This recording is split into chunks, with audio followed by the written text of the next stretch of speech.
Just about ready to start. Took me a moment to get ready this time.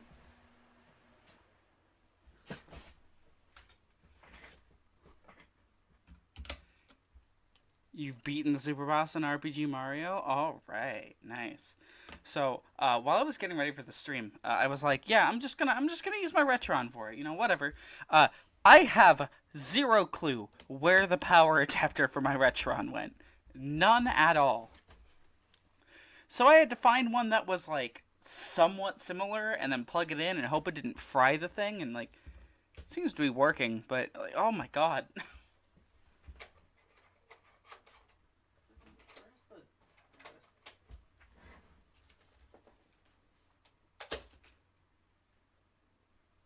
And now I have no idea where I set my controller. There it is. There it isn't. What? I'm gonna turn the music back on while I look for a suitable controller for this.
Well, it is currently refusing to recognize cartridges. So this is fun. Why is it every time I bring up my Retron, the stream devolves into a technical issue nightmare? It's every time. This console is the worst.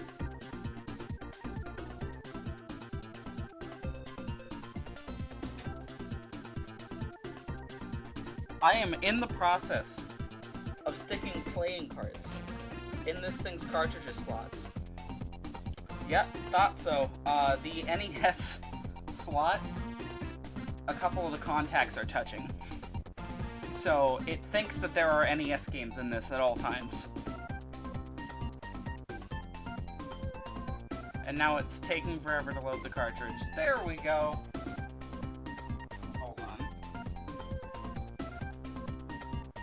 Launch the game real quick. I want to make sure we're not looking at spoilers the moment we start. Nope. Okay. There we go.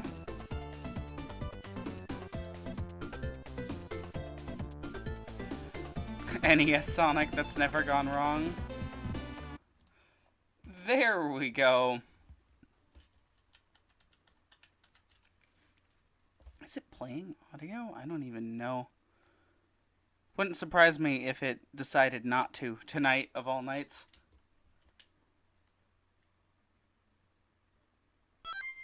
Awesome. Alright, we're in business.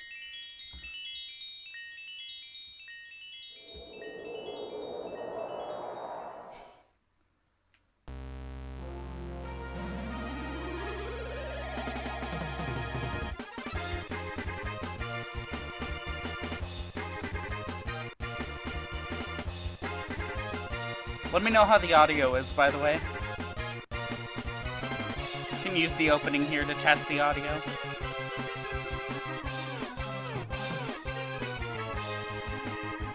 Audio's good? Alright.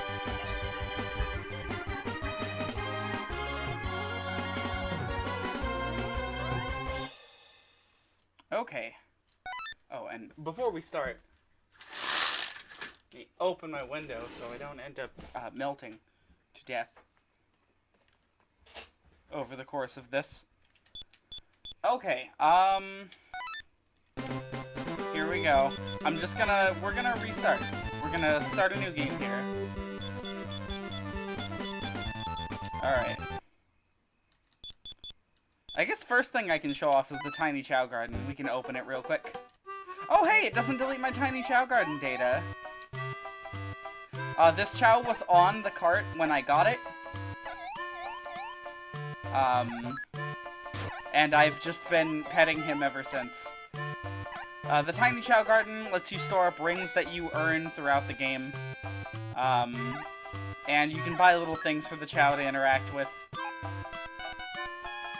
It's nothing special, but it's here, so might as well show a little bit of it. Okay. And if you're asking, I do have a completed save file, so we're not going to worry about Chaos Emeralds or fucking anything else. We have access to the final boss here. Oh, you watched the Chugga Skyward Sword playthrough? I've heard that's a really good one. Alright, so, characters. We have Sonic, Tails, Knuckles, and Amy, all as playable characters. Favorite advanced game is an official version of a cute little fan game. I mean, yeah, it really does feel that way. I can definitely see the comparison to fan games. My only complaint with this one is that Sonic is, like, really big on the screen. So screen crunch is, like, you know, a real issue here. Like, a big one.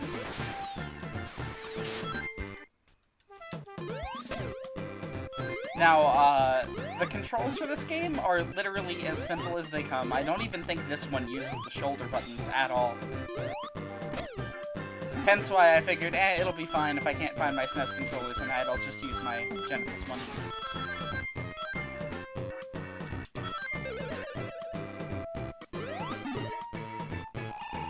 Okay.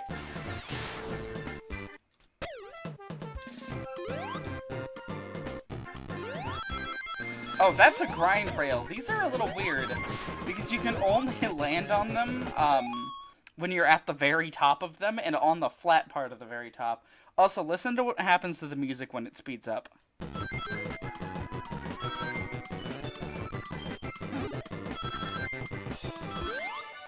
Shit's, like, actually awful. All three games have issues with screen crunch. One point in Advance 2 was shot out of a cannon, instantly crushed by something off screen. Yeah, I tried playing Advance 3 recently, and it has that same issue. And there we go. Now, if you're curious about how this game handles special stages, it follows the Sonic 3 special stage thing.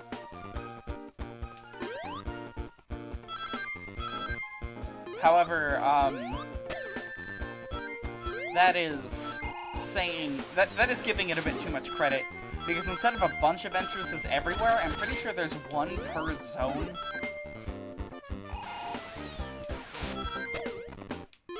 And each one leads to a specific special stage. Come on. There we go.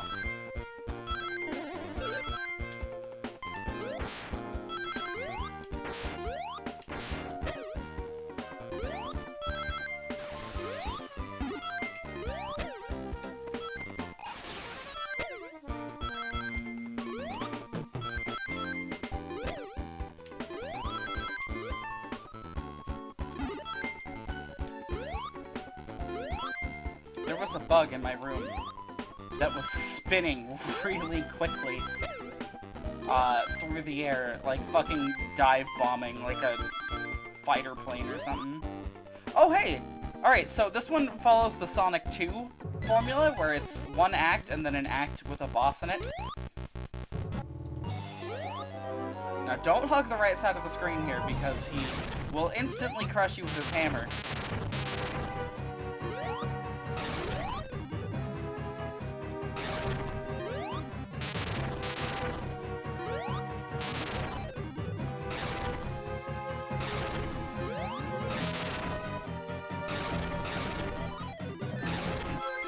I totally could have avoided that. Totally. Had I not been stupid. And there we go, that's the first boss. God, it feels weird to be back to these short ones. Advance 3 makes me want to die, but not necessarily a bad game, which is why I don't like saying that. Someone on the design team really wanted to be annoying, though. I only made it through, like, Zone 2 before I was like, oh my god, this one's, like, a different beast. Well, the hammer car, LA traffic will never be a hassle. Oh shit, I forgot, you have a somersault in this game. It's not really useful for anything, but it's here.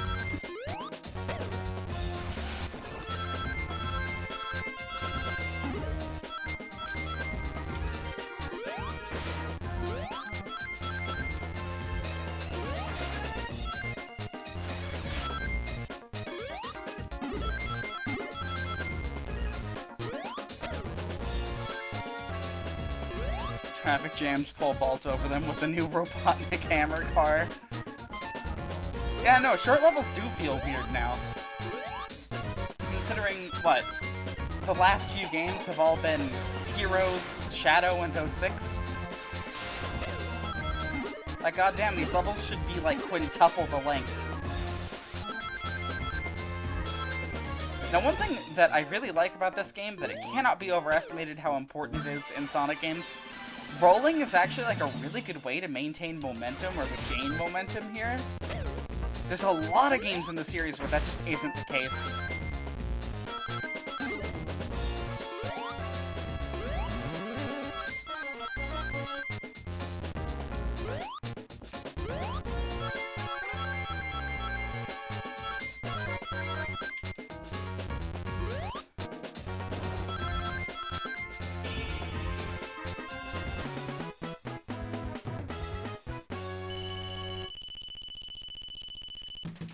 Now, one thing I have to talk about is this game's many versions.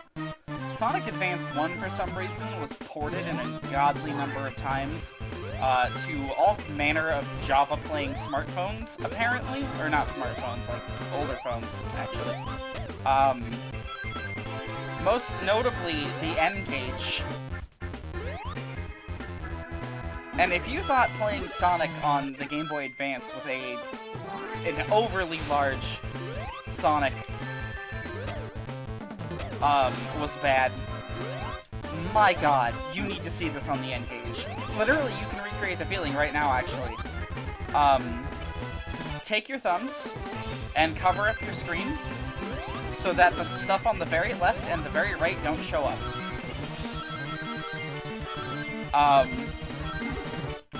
Make it basically a landscape version of this game, and that's what you're looking at. That's the screen space the game gives you. The completed save, I kind of like switching the characters every zone. Yeah, we're not doing a completed save, though. I will be showing the other characters, though.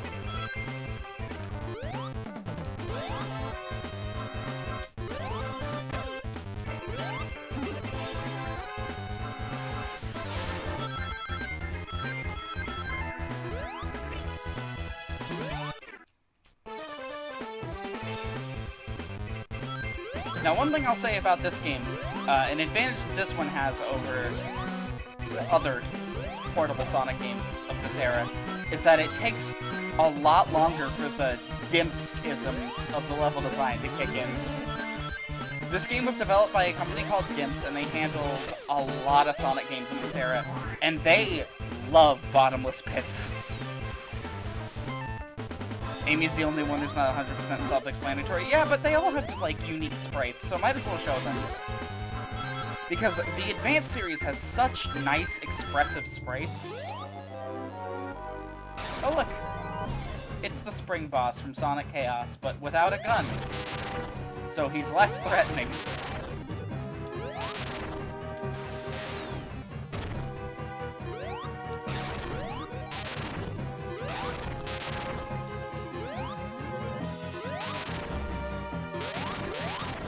Oh, got him.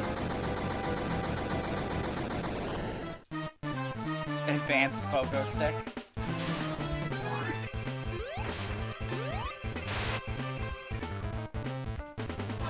Like, look at that finishing animation. It's so nice.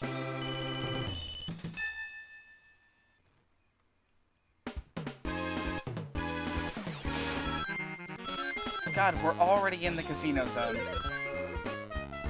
I don't know how long this game is gonna be. Hell, if we could finish it tonight, that'd be, like, neat. Have it be a one-off. Yeah, we did save the birds.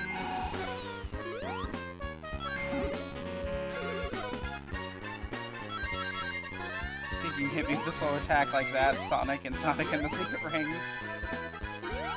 Maybe I should look where I'm going instead of reading the chat. Just maybe.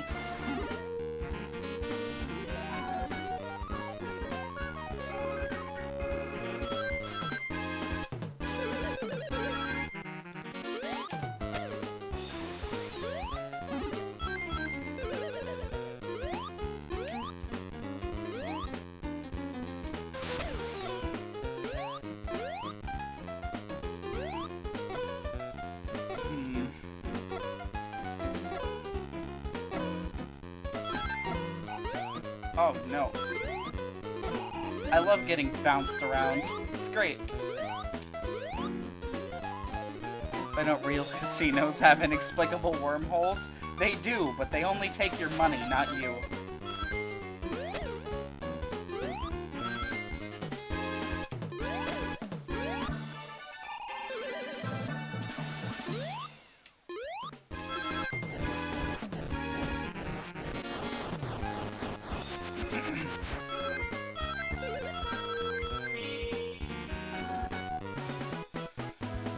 God, look at that. Minute 40. Not 10 minutes 40.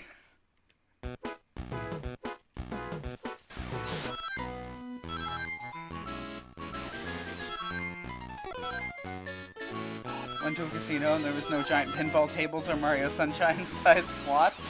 Lame. You should have demanded your money back. It was only old people smoking. Something interesting for Advance 2 was how you could hold up for an instant idle animation. Oh yeah, I forgot about that. We'll have to make sure to make Tails idle on command. Or, yawn on command. Gotta wonder if... I don't get how that bounced me backwards the whole way. There. That finally bounced me forwards. What was I saying? I don't even remember anymore. Point of crushing my dream, Spirit Mountain. Yeah, what the fuck, Spirit Mountain? Come on.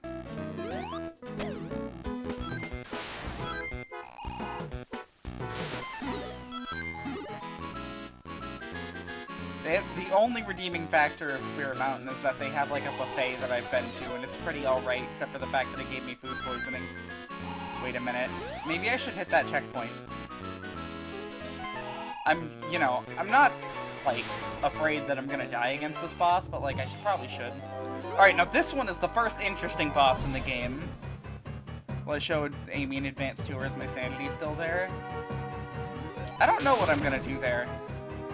So, he comes through these, and it's either the spike ball or him.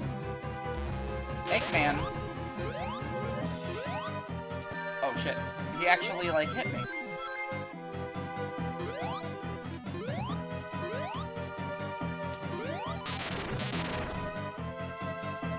Got a nice double hit there. Okay.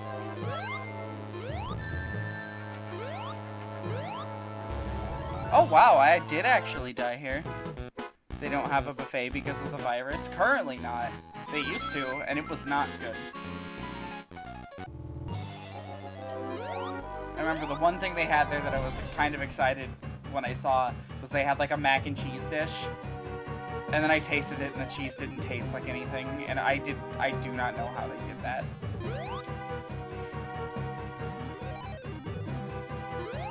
Oh yeah, other characters have an easier time against this boss, it's true. I'm gonna go down there, it's easier. I can just hit down. Okay, Eggman. Oh my god, are you fucking kidding me?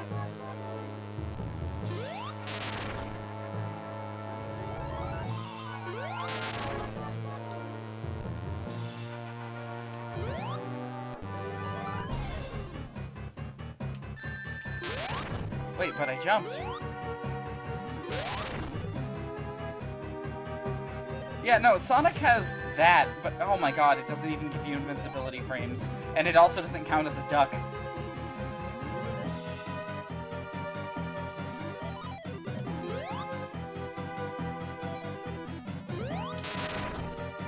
What's that, hit 4? Maybe 5?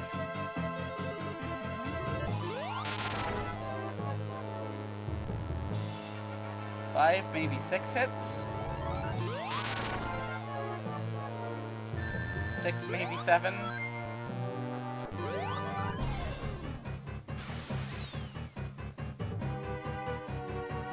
Oh.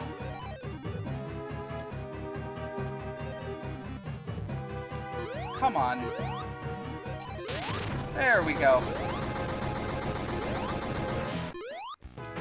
Sonic can also do this in the air, which is the same thing he can do in Sonic 3, so, like, were they planning to bring back elemental shields with, like, their special jumps? That feature isn't in this game, so I have no idea. Alright, Zone 4. Featuring snow that makes you move slowly. You know, everyone's favorite thing. Going slow.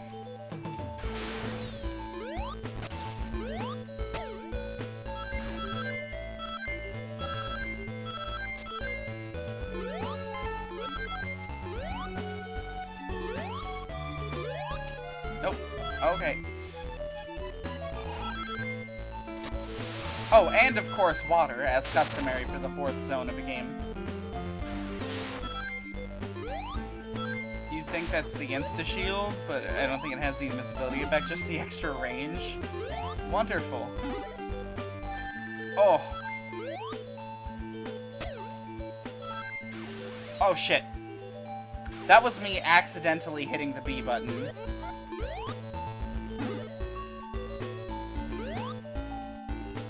I gotta say, I really like this game with the Genesis, like, with its softer D-pad. Oh, of course that enemy's gonna respawn. Yep. Fucking knew it. Oh, no. We're close to the top, right? Yes. Oh. The zone is too stressful to have this serene music. If Titanic should be believed, Sonic should be dead.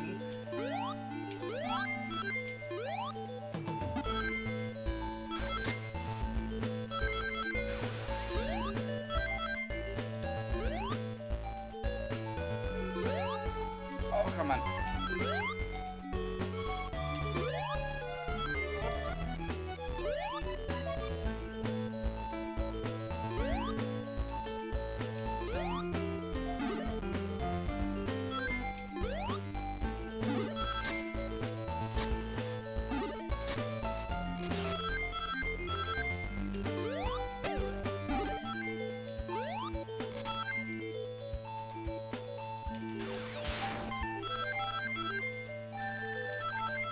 Sonic 4 really tainted this company's reputation to the point where many aren't even aware they developed the previous games.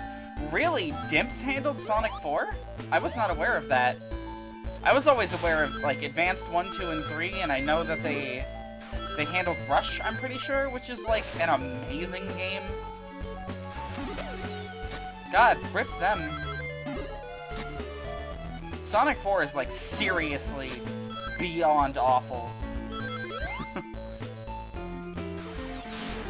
How does the same company that made Sonic Rush also make Sonic 4?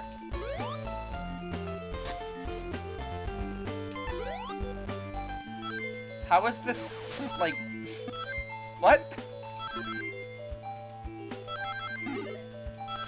Oh shit, I'm gonna go back down there and get that one up, thank you very much. And just like that, the zone suddenly ends.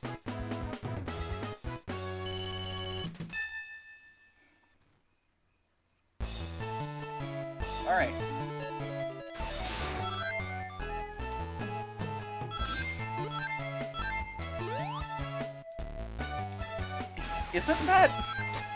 I'm pretty sure that Badnik's name is Penguinator. Oh yeah, spin dash during this, by the way.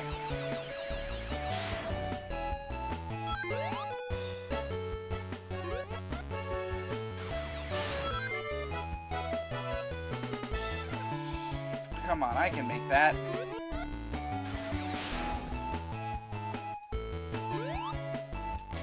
There we go.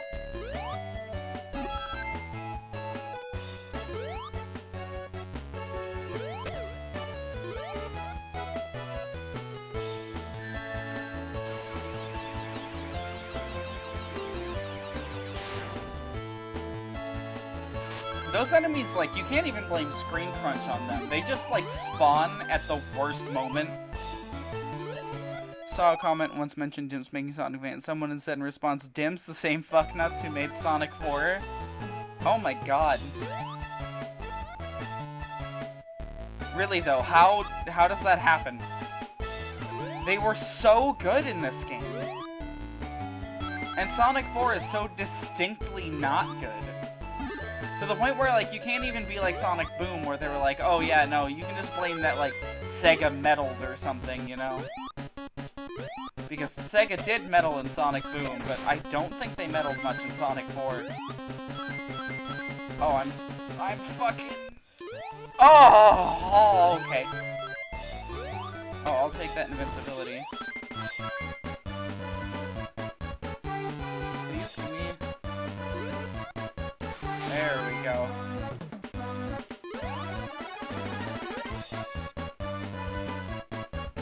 Yeah, no, that was like a frame, maybe less.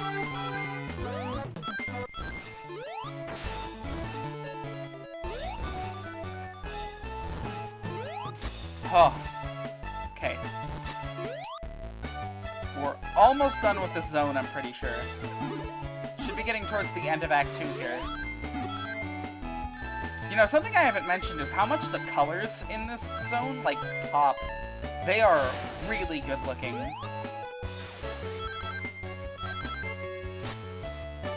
Until you're underwater, and then everything looks bad.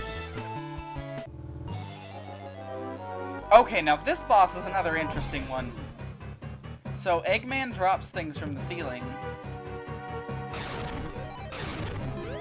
And you have to jump up on them, and then you have to jump into Eggman.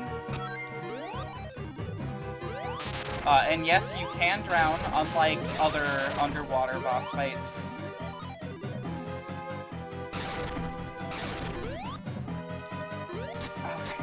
Fight this basically for you with Amy. Yeah, Amy can reach up here, like up there, by just jumping normally.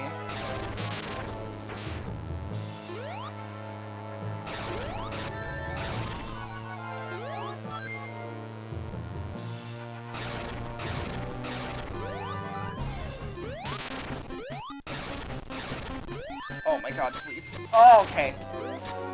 I don't know how that worked. Should be almost done here. There he goes.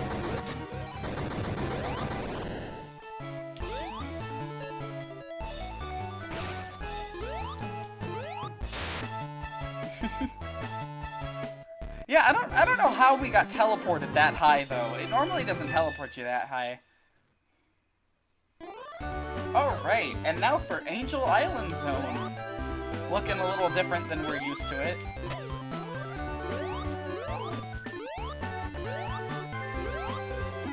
Like, hey Sonic Advance team, I'm pretty sure this is actually the ruins on Angel Island, you know, that zone. Oh, what the fuck was the name of that zone? It's in Generations, I should remember this. Oh, by the way, I've noticed something interesting about this song.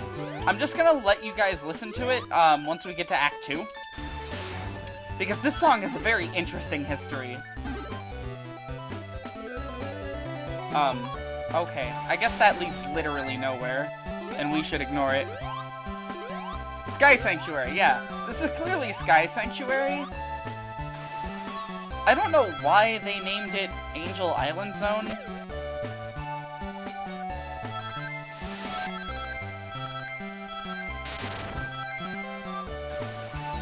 Now, if you are a longtime Sonic fan like me, you might notice that this melody sounds really familiar, but you can't quite place it.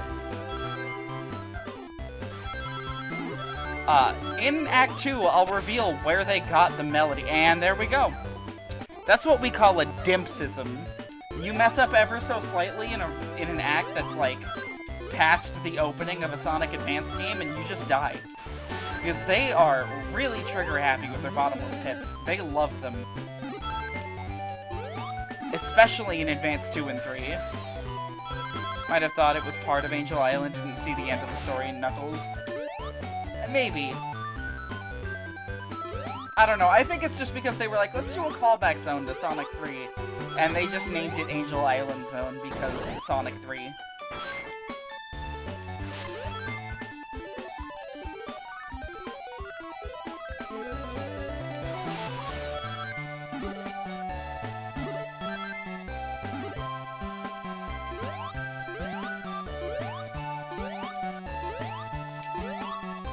In the meantime, I would like to tell you guys a story about a game, a little game, a legendary game,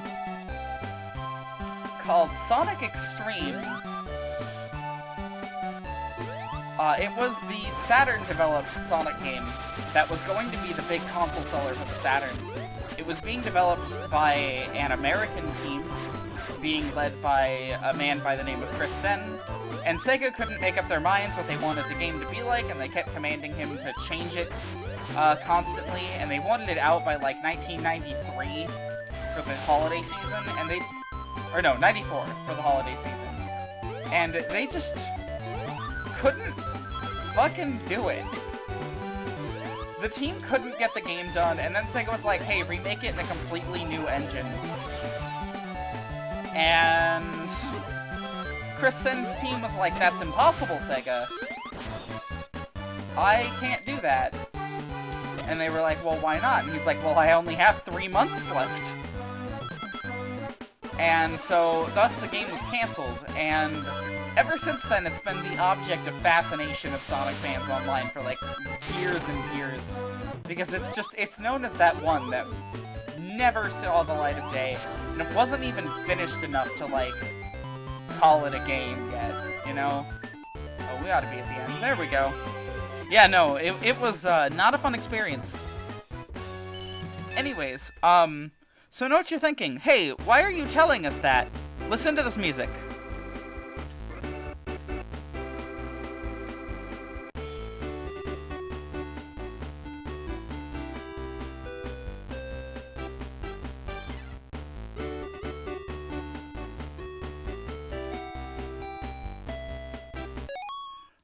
All right, you got a sense for that melody? Yeah, here's some Sonic X-treme music.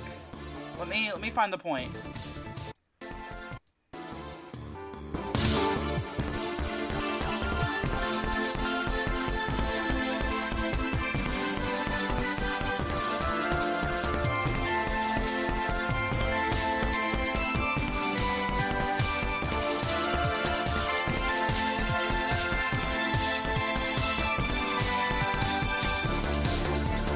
It's the same fucking theme. That is the only piece of the Sonic X-treme soundtrack outside of like one other small level theme that made it that saw the light of day. The only thing, and it was because it was used for promotional materials very heavily. And here it is in Sonic Advanced. It's fucking insane.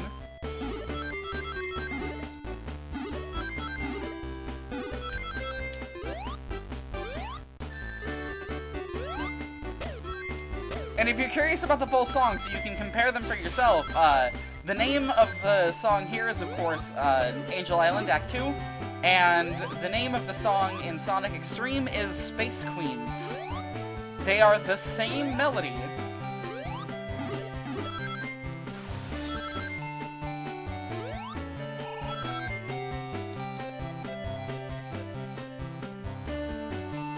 I have no idea if the games just had the same composer, and the composer just reused this, or if they included it as an Easter egg for those who remember Sonic Extreme, or what?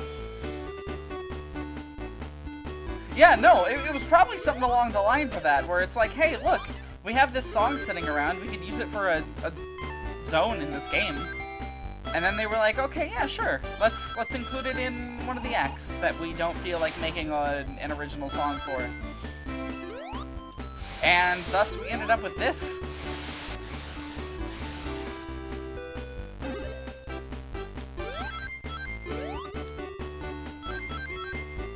We got those Sonic 3 pole bars there. Really, this whole zone is just an homage to Genesis Sonic, and I like it a lot. So it fits that it's the one with the Sonic Extreme theme. More weird than Pocket Adventure using the Sonic World theme. Yeah, at least Sonic World was released. Oh no. Alright. Let's try that again.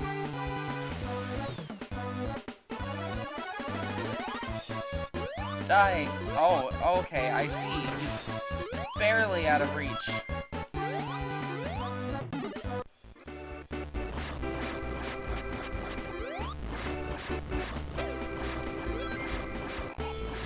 What, are they gonna reuse the Mega Collection music? Never. Sega's, like, idea bankrupt now. They don't do cool stuff. Oh, fuck. Hey, look, I messed up slightly and didn't fall into a pit. That's nice of them. I'll take that one ring so I don't die. No, I'll be honest, in my testing for this game, this is where I stopped, because I didn't want to, oh my god, I didn't want to, like, be not surprised by anything that happened. I have fought the final boss before, and I have done the final zones previously in my life, but it has been years, so... They use them for the Generations menus? Did not know that. I guess I've never paid attention. There we go. Oh! Okay. Guess I'll go fuck myself then. This part of the level's like really mean.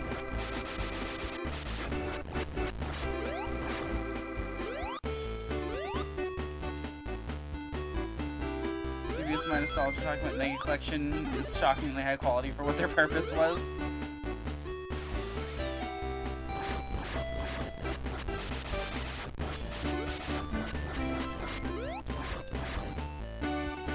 Okay. Oh, are we at the boss? No, not quite.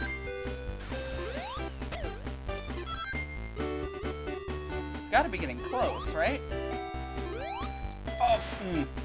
Oh, okay. That could have ended badly.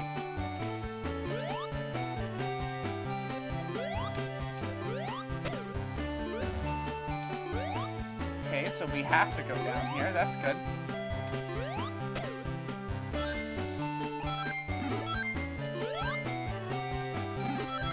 Oh, we're at the boss. We're definitely at the boss of this one. And this boss is... Totally Nipples, right, guys? That's him? That's our good pal, Knipples.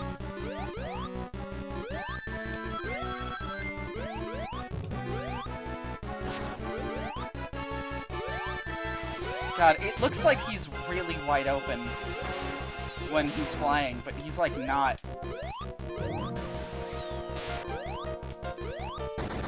And... oh, look, he was totally a robot! Who could have guessed that?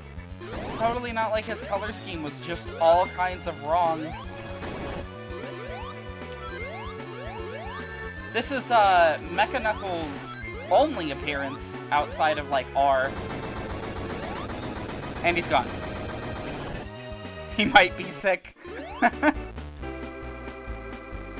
And just like that, Zone 5 clear. It's not like he's also a playable character or something. Yeah, and he's already unlocked by this point. You could have just picked him and been like, alright. Okay, so, welcome to Egg Rocket Zone.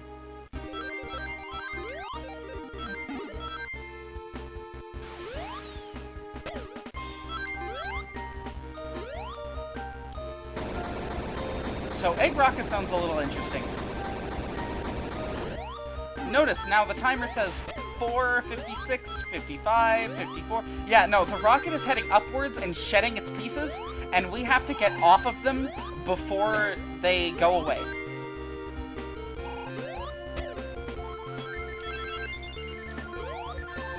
This level theme is like really cool, but it's also why I never finished the game on the N-Gage. I got really close, but I never finished it. Find him with Knuckles, an expression like what, and he immediately starts throwing fists.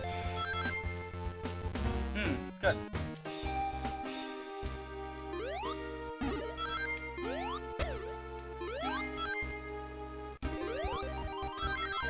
And each section auto checkpoints, by the way, so it doesn't tax the Game Boy Advance by, like, continuing to reload the same section.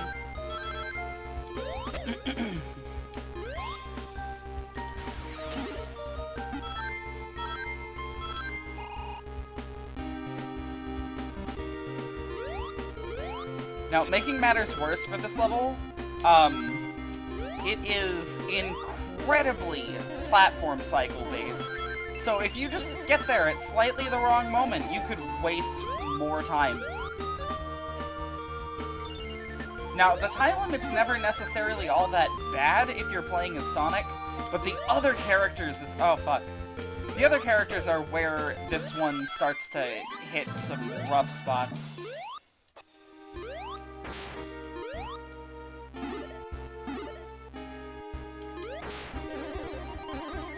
She was like, wait, don't attack, I'm on your side. Does Amy have a special animation? Not that we ever see her interacting with Knuckles. Okay, let's not, like, die this time.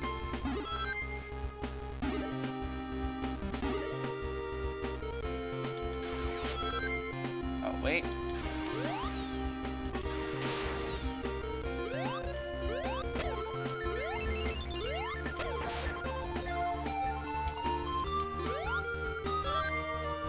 Are you fucking serious? How far back are... oh my god. Alright, we might be dead. We're gonna be using some save states here, I feel. Just so this one doesn't get overly obnoxious. Also, you like how if you hold the wrong direction on that spring, you just can't make the jump overall anymore? And he's like, here we go again. I mean, I guess that's a fair response. Probably thinking, man, this dumbass got taken in by Eggman again.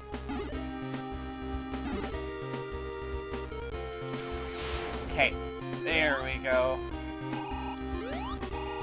Let's not fuck this up this time. Awesome.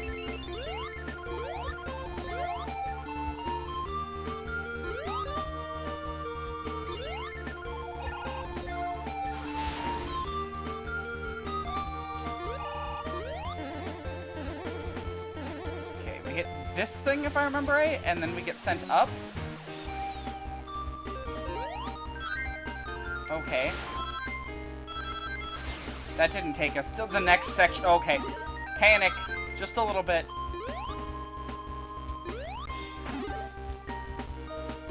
Oh my god.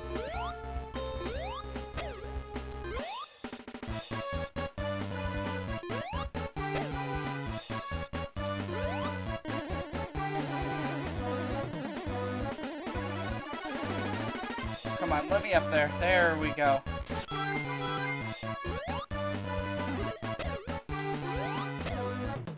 Hey, if I didn't have that invincibility, I totally would have gotten smacked out of the air by that enemy.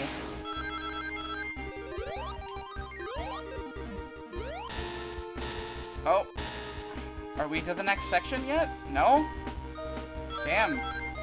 This one really does just keep going, doesn't it? And there it goes! Knuckles some credit, this is the one game where he doesn't get tricked again, unlike Advance 2 and Pocket Adventure, and probably Sonic 4 Episode 3 if that ever got made. It never would have gotten made, no way. Sega was at a point where no matter how well something sells, they weren't going to make a sequel to it if people were laughing at it on the internet And that was everything they released at that time. All of it.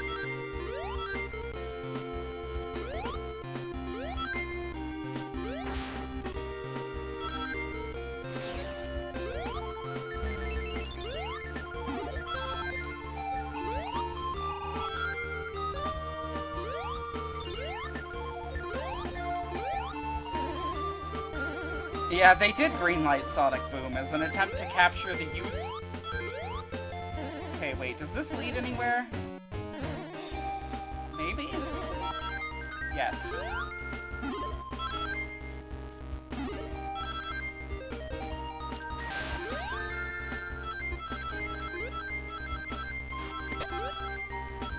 This level is so particular with how it wants you to play through it. You have to, like, line everything up perfectly to make any progress in it. I've never really been the biggest fan of this stage in particular. Fuck. Wow, thanks Stimps for putting that in. For making it so I can run straight off of this thing. You guys did good, yeah. You have to, like, actually be good at this game to make it through this. Hey, what the fuck?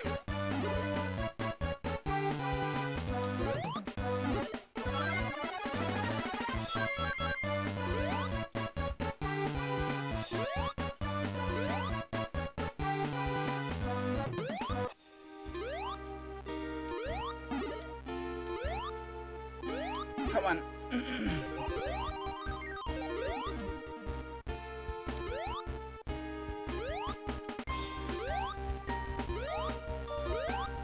Note to self, don't ever leave this spaceship. Always head the direction of into the spaceship, not out of it. Poking fun here and series can be cute, but Boom's self-awareness just feels like Sonic Twitter, but less respectful.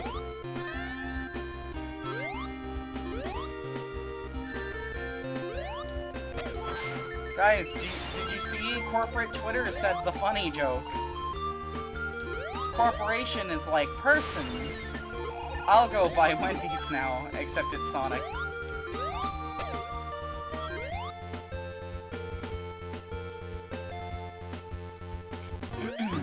You know how they could actually get their Sonic brand back on track and, like, you know, not have it be just, hey, we hate our own series, guys, haha. Oh shit, that was kinda neat. They could, like, promote creators that actually cared about their, you know, stuff. Like Some Call Me Johnny. No, instead, send Aaron Hansen an Amy Rose dress. That'll be funny.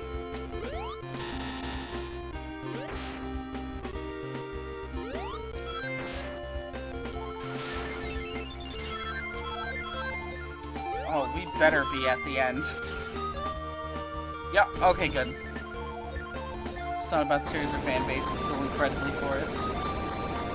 I got the spring jump first try? I was not aware that there was an incredibly awkward spring jump. Oh god. Because again, I haven't played this far into the game in, like, literal years. My testing stopped at Angel Island Act 2 because I got sidetracked and then never went back to it.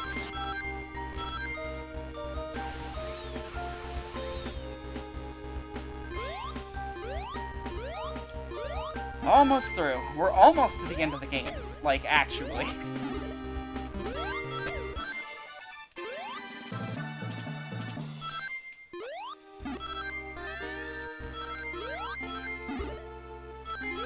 Oh my god.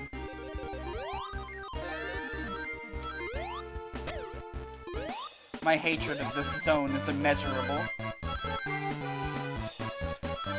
Oh!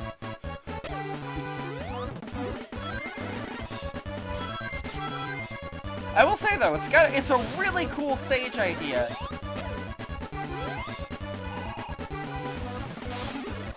Like this idea that you're heading up the rocket to try and stay on board it as it sheds pieces to get lighter to head into space.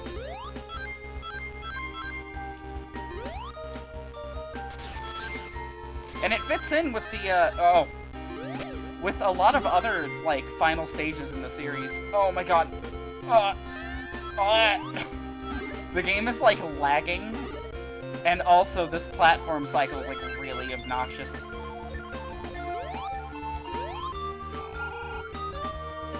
One thing I really remember Aaron doing was really funny. It was in Wind Waker HD. Hold on.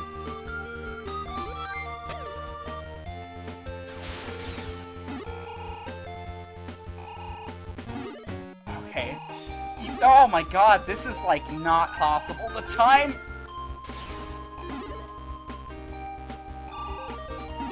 Stop it!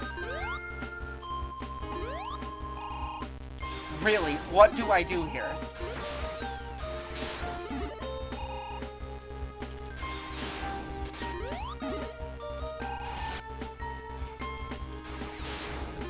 And just take an in-game selfie with... Oh, the final... I've seen that image. I don't know how he managed to do that, because Ganon attacks, like, really quickly in that game. That's his thing. Oh, we're at the end. Awesome. Oh.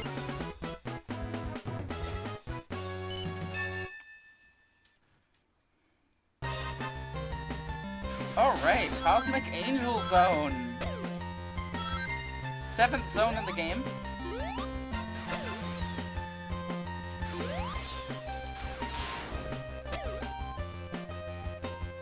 Does this one... That motif is really familiar sounding. I mean, I know it played in the last level too, but like, man, that is really familiar. Fuck that enemy.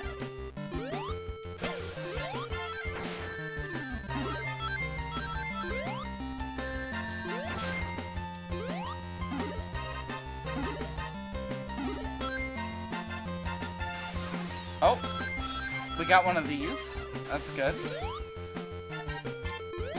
Now, I remember the boss of this stage being really fucking hard.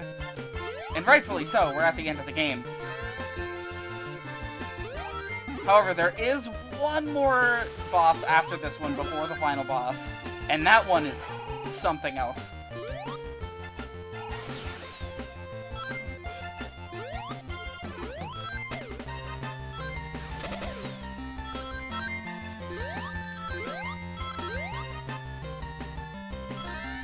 I tried to jump off of that, but I could not.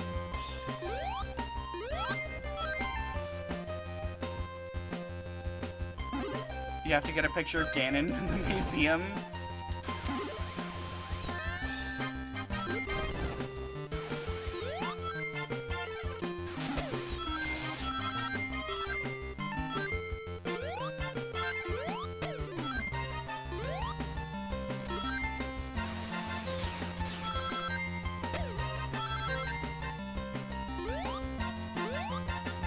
Okay. I'm really happy this game's basically going to be a one-and-done scenario. Oh! Fuck, we're already there, and the game did not give us a checkpoint, so I'm going to make us one. Okay, so this boss is really weird. You have to jump near him to get him to spin. And after that, he'll flip over. Yeah, no, we're gonna load. Come on. Fuck.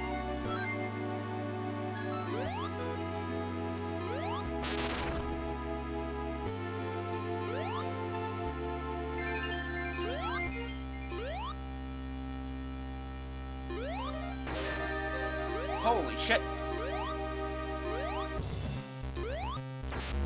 Nope. Alright.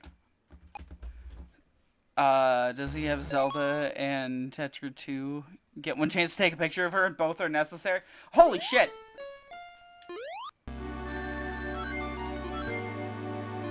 Music for this zone's boss is really good. Oh, fuck. Okay, wait a minute, wait a minute. Is that B in the air?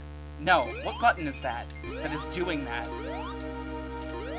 I keep accidentally triggering that, and I don't know what's doing it. Is it A in the air? No?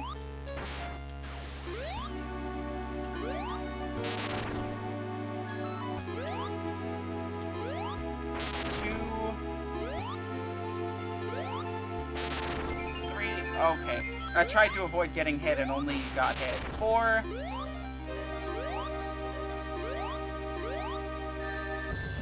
Oh my god. Please. Please, no. This is what, 6? Ah! Okay. Try that again.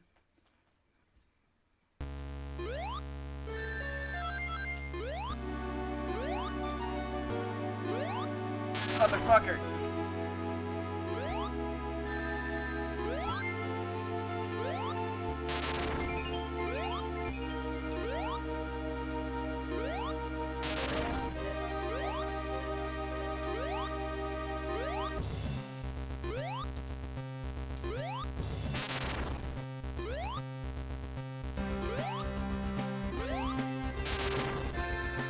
Please, no. Oh, the worst part is that you only get one chance to pick up your rings. Because the floor is not solid to them. Okay. This floor made of sprites that the rings fall through. Yeah, I hate it. Because I feel like you have to take a hit with some of the ways that you can hit him.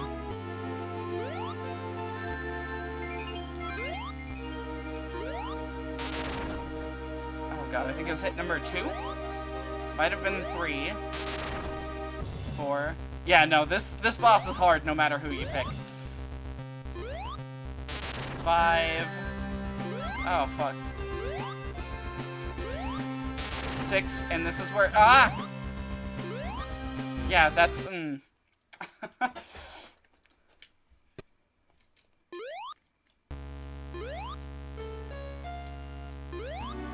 2.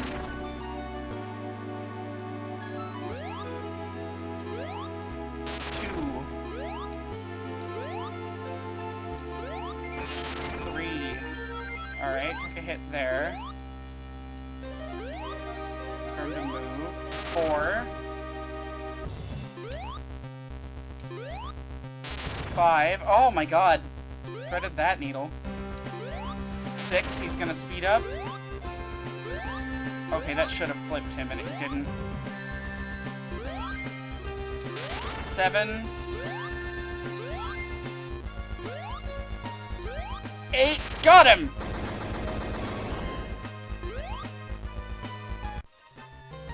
Oh my god! It took him a disturbing long time to flip over, and when he did, he flipped back before I could land a hit. Egg guy must have vertigo from this. Alright! X-Zone, the final one.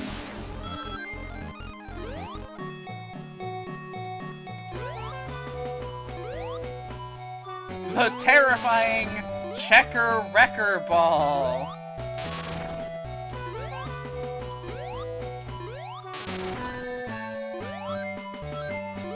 You know, the hardest boss. Flatten you into a sonic pancake.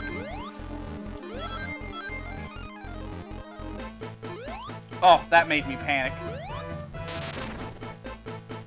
Oh, you know, this thing.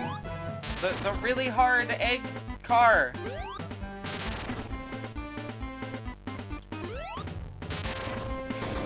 Pit was more dangerous than the bosses, yeah. Alright. And... a checkpoint. Believe me, we're gonna want all of these rings, so I'm gonna save state right now.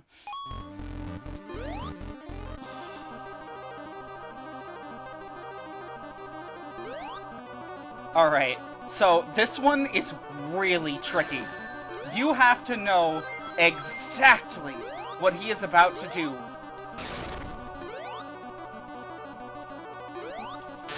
Oh, This one's the easiest one to get hits in on him. Yeah, he is really hard.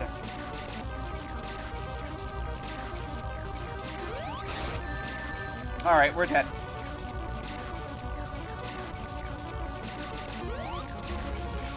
We are definitely dead. This is one of the hardest bosses, like, in the 2D games. Which is insane. Yeah, I've heard Pocket Adventure ends with a really tough boss, but again, I've never played that one. God, when do you hit him? When is the opening?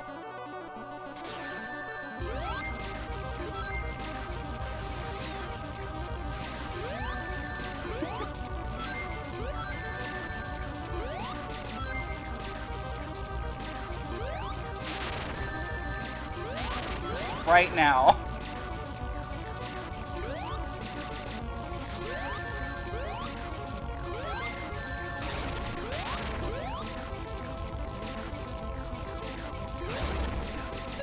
Alright. Load that state again.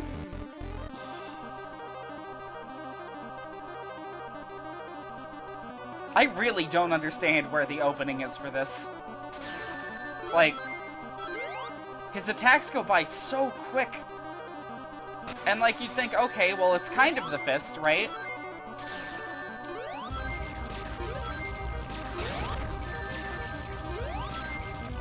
His arm loses hitbox after launching. That's the opening. Oh! It...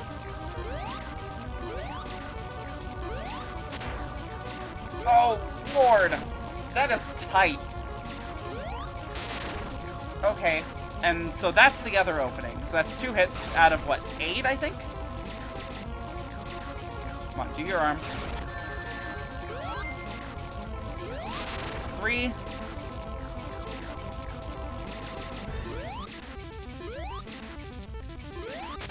Oh, Lord. Drop me. Drop me. Not like that. No, my ring. Fuck. That thing, that laser is the hardest attack he has. There is no reaction time. You could do this, right? Like, you can duck under it, but if he decides to do the launch move, you can't respond. Oh, Lord. Okay, 1.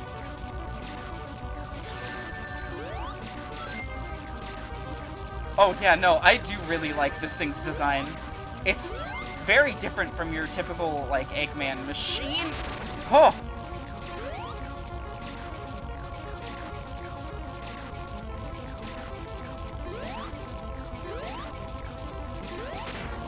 Fuck. If he catches me in the air, I'm just dead. I'm just gonna save him the trouble. Holy shit, this boss is hard.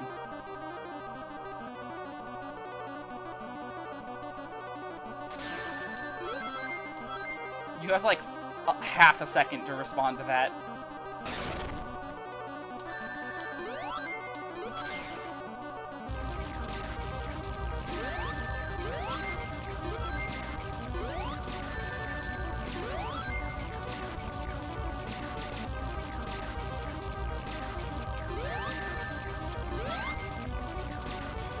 You know what? This attempt is just already bad.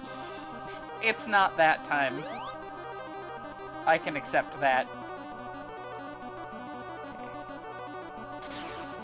Not gonna get me this time, motherfucker. I reacted to that before you even did it. How do you like that? Oh, Lord. Oh, come on. 1!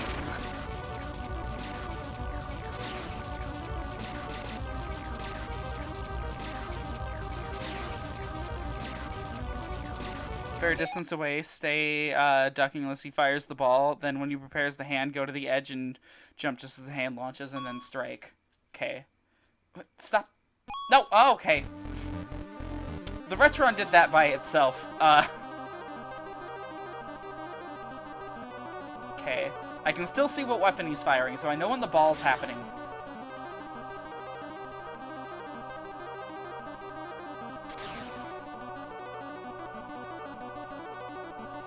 Okay.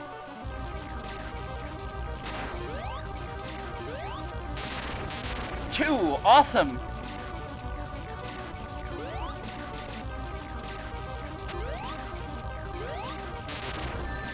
Three.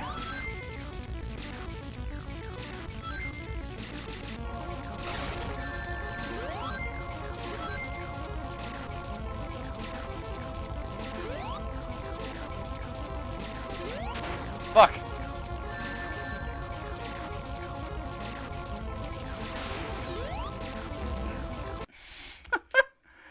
Okay. Get up here, Eggman. I'm ready.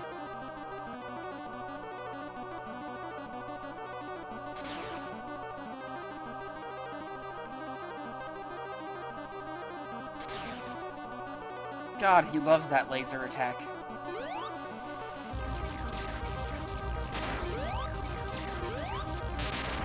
Okay, I really shouldn't get greedy there. I should, like, get out when he's...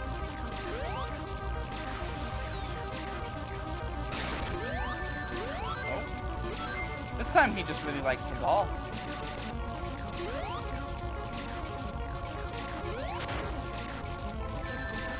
I keep thinking, man, if that thing gets me, I'm just dead. Like, I should just reload right from there to save us time.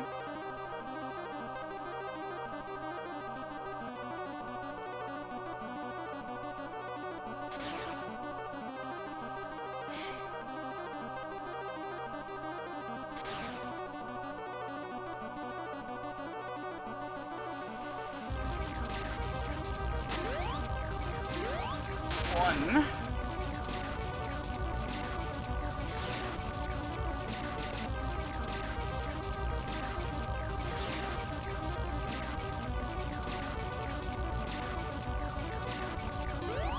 Two.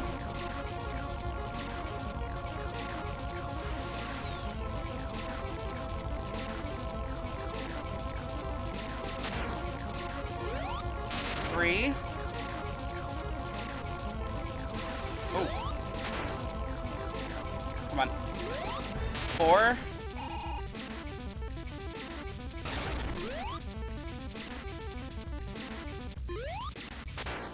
Fuck. Okay, I might have a chance. He still zeroes me. But... what was I on? 3? Yeah, I was on 3. So I fucked up that last one.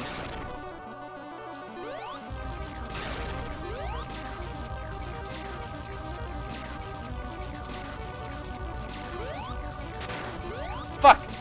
If I didn't jump there, like...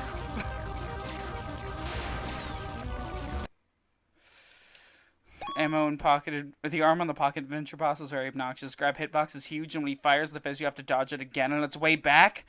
Oh my god! I don't know if we'll finish Pocket Adventure, but I'll definitely show a video of the final boss. This one, though, I have a save file with the final boss, so...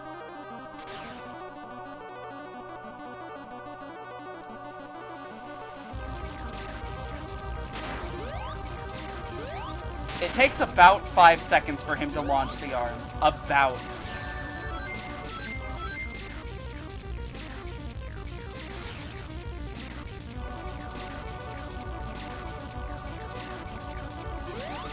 Second hit.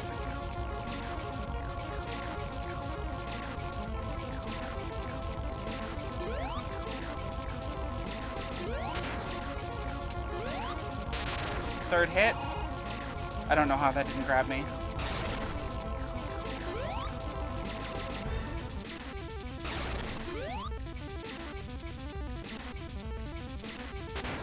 Whoa!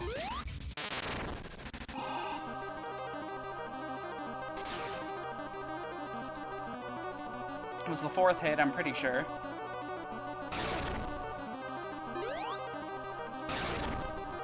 He always does 2 balls in a row.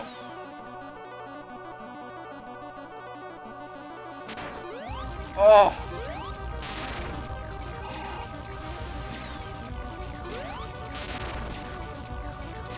I think that's 5 and 6 right there.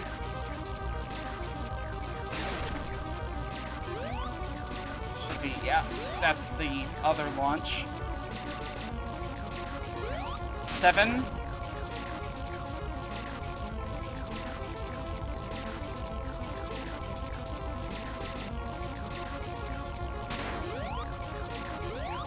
Eight! Got him! Get fucked.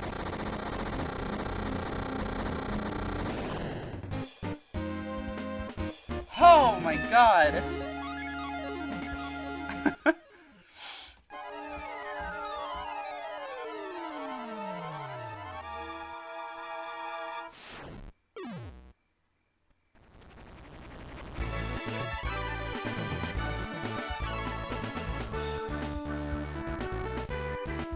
And there we go. That's Sonic Advanced.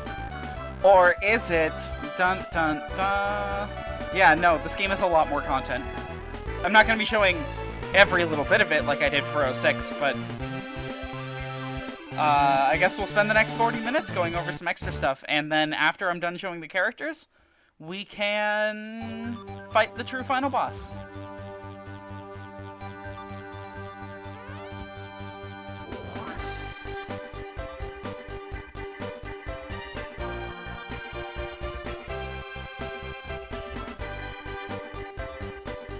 Now I'm going to let the credits roll. I'm going to fill up my cup, and I will be right back.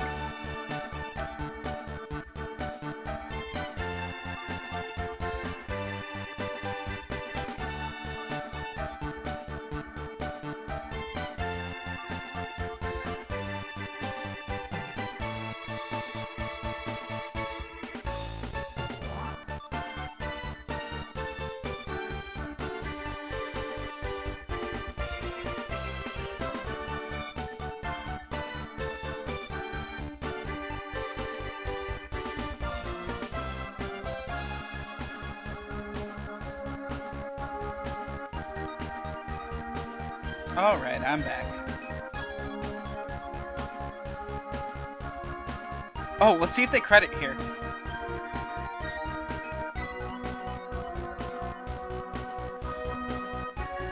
They don't credit Space Queens. Interesting.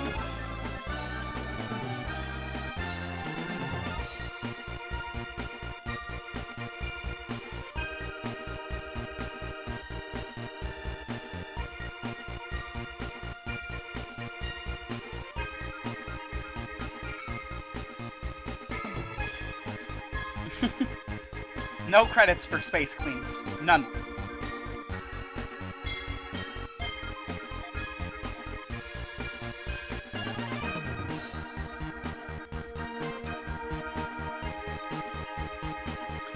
They forgot who owned the rights. I wouldn't be surprised. It's just in one of those rights hell situations.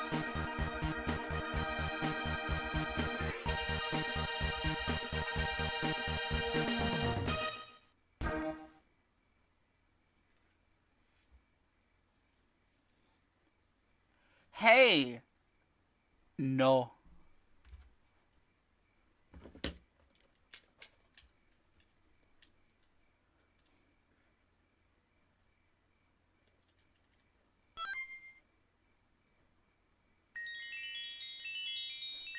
Okay, let's just get into the game and we can show off the characters here. Go claw my face off with frustration at Special Stage 7? No, thank you. So, yeah, here we got Tails. Yawn, please. Okay, now that's a cool idle animation. That's cute. Alright, so, Tails plays exactly how you'd expect him to.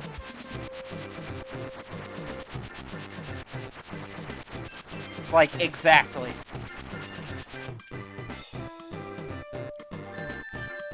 With Tails, there is no excuse to not take the top route of every level. The thing about Tails is that what he's mainly for is exploring the stages. And like I mentioned earlier, the special stages are hidden within each act. I know where the special stage entrance is for this game, like this zone. So I'll show that with Tails here. He's the easiest way to find them, and then you can sort of, like, figure out how you can get there with Sonic to unlock the final boss. I don't know if Sonic specifically needs to unlock it, like all 7 of them, or if, like, all the characters need to get it eventually, like, if that's how it works. It's not something I've ever looked into, because my copy of the game came completed.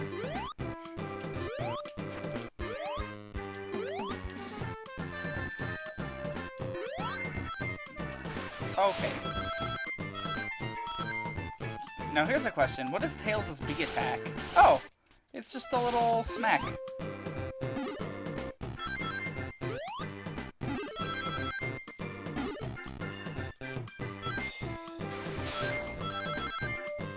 Shared by all characters in Advanced 1, however Sonic must beat X-Zone again to unlock the extra boss. Okay. Well, I'll just be importing my save from my cartridge here. Oh, fuck. Okay, so what we need to do is we need to actually get on top of this thing. Come on, come on. God, I hate these bees. I just want that one dead. There's no option for me to kill it.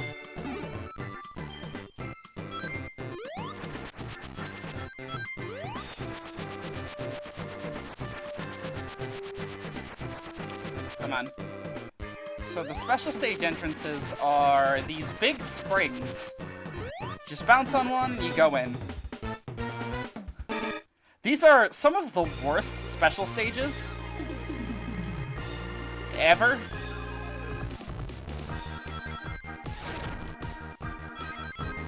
I can't move forward. The game is not detecting forward inputs. Help. What the fuck? No, the Retron isn't detecting forward inputs.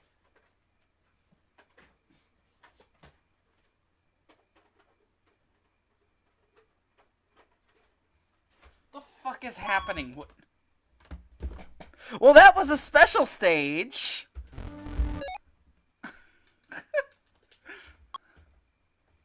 Oh my god. Yeah, the special stages is a tube that you fall down, and the problems with them should be pretty evident. You can't see where you are in relation to anything, so it's your guess as to whether or not you're close to any rings. There's also some, like, trick things you can pass through.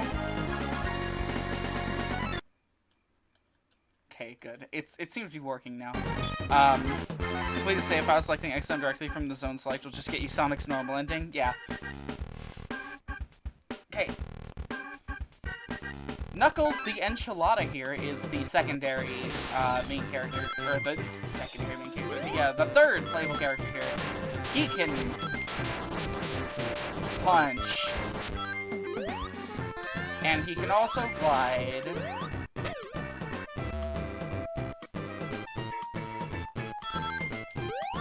That's really it. They ripped his character from Sonic 3 and they gave him a punch. Oh, and he can still stick to walls and shit. Not shown here, Knuckles can also float on water. Oh, did not know that. That's actually pretty interesting.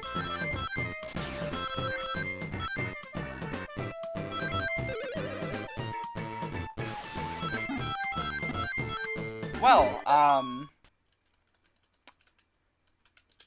let's reset and I can show off the final character here.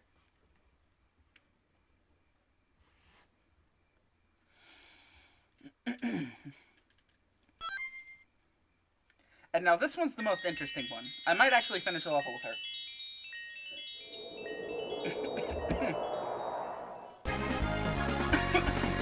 Oh my god. ever, like, try to take a drink of water, but then inhale the moment it touches you? So your body's like, no, shut it down, boys. Yeah, there's water in this game. There's not much water in the other advanced games, though. Meet Amy! Her thing is that she's incredibly slow. She can't roll into balls. Like all the other characters can. However, she gets this big-ass hammer she can whap things with.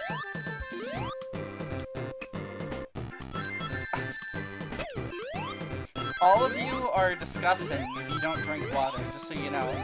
She has this move, which is a little weird. Her properties are all incredibly strange. She's probably the most interesting character to play through the game with, that isn't just Sonic.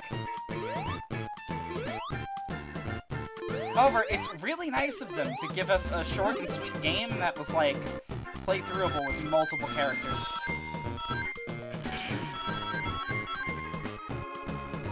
Run, then crouch, hammer for high jump? Really? Hold on, I gotta try that if we can get to some fucking stable ground. Fuck off.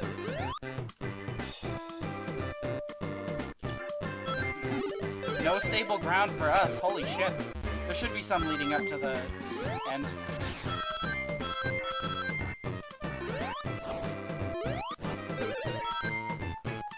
Cranberry juice is where it's at.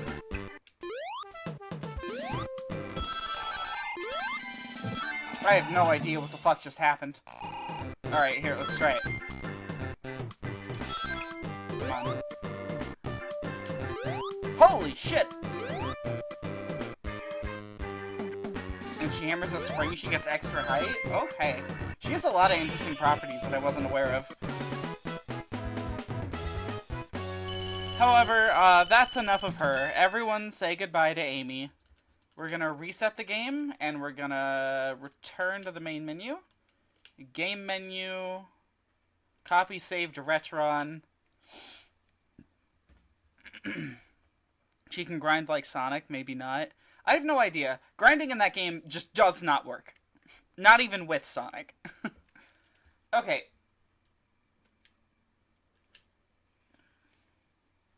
So, now we have my, quote-unquote, my completed save file. Goodbye, Andy. Oh, no. I don't think that's her name, but okay.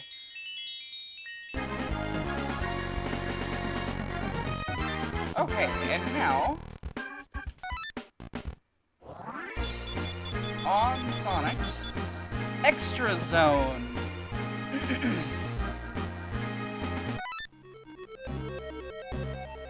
And a grind wheel and somehow fell off all the splines. Oh. So this one's really odd. So you can break those for extra rings. Oh. Not that the game ever tells you that.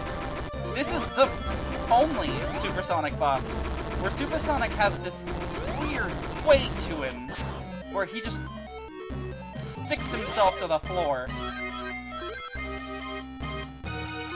Apparently, Chimps never got the memo that Supersonic flies. Oh, did I mention that the game can't handle this boss fight? Because the game cannot handle this boss fight, like, at all.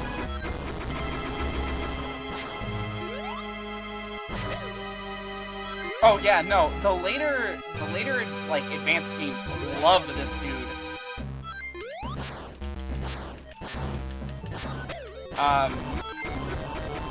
Later advanced games, they get weird with their final bosses. Since Advanced isn't developed by Sonic Team, they more or less had more creative freedom than Sonic Team normally gets for these finales. Oh, I'm dead. Unless this... Oh! Yeah, nope.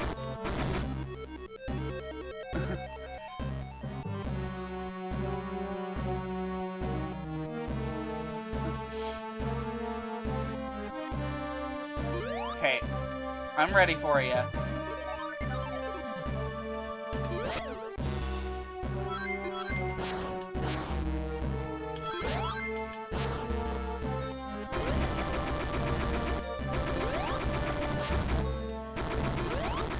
Honestly, this boss fight is one of my least favorites in the series, gonna be honest. Supersonic is like directly the opposite of fun to control. And the boss has these insanely bullshit attacks.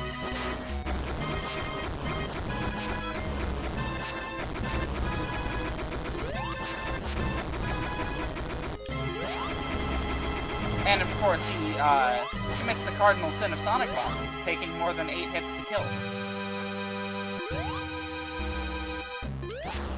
Come on. Come on! Come on! I'm almost dead. You motherfucker.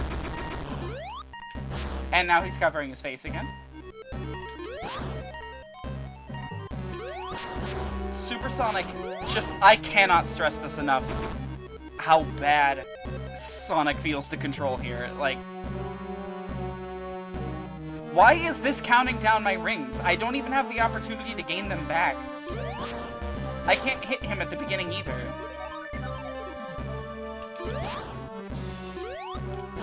Okay, yeah, Sonic only has 2 jump heights here. Sonic has super high, and he has slightly lower than super high.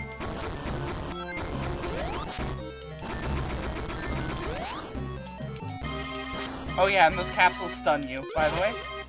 Just thought I'd mention that.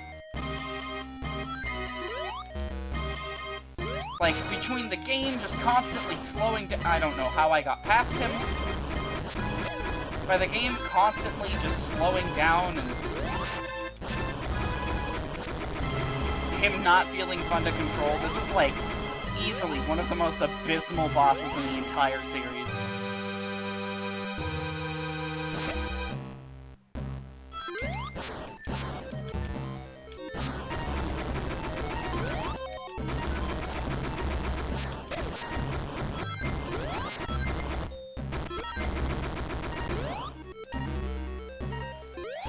I'm dead. He's doing his fucking face cover attack. Oh my god.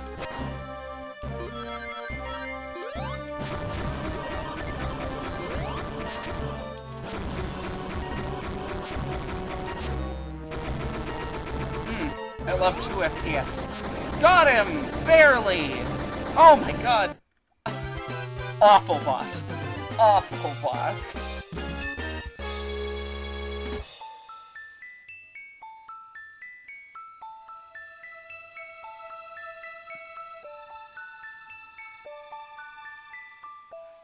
Yeah, the other 2 are much better. Didn't like that much when I played it on my DS. I played it on a Game Boy Advanced and a DS, and it lagged pretty much that much on the Game Boy Advanced. The DS I don't remember too much, because that one was even longer ago. But on the Game Boy Advance, it definitely lags a ton.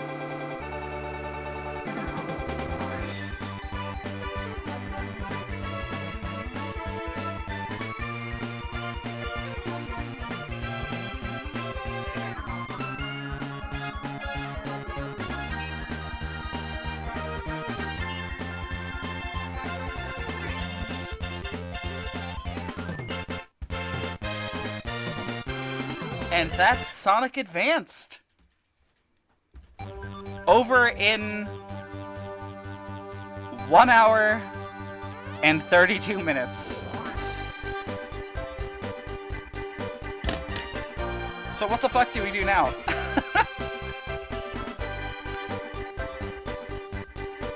Hi everyone, I maintained super form in Deep Space for a whole week and I feel fine.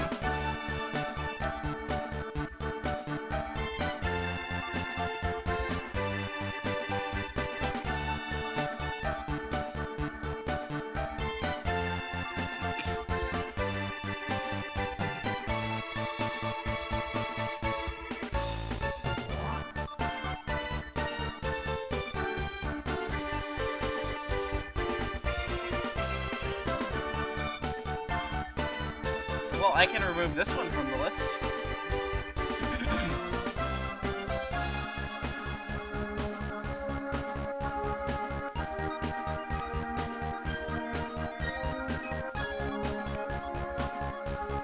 Sonic Advanced 1 deleted.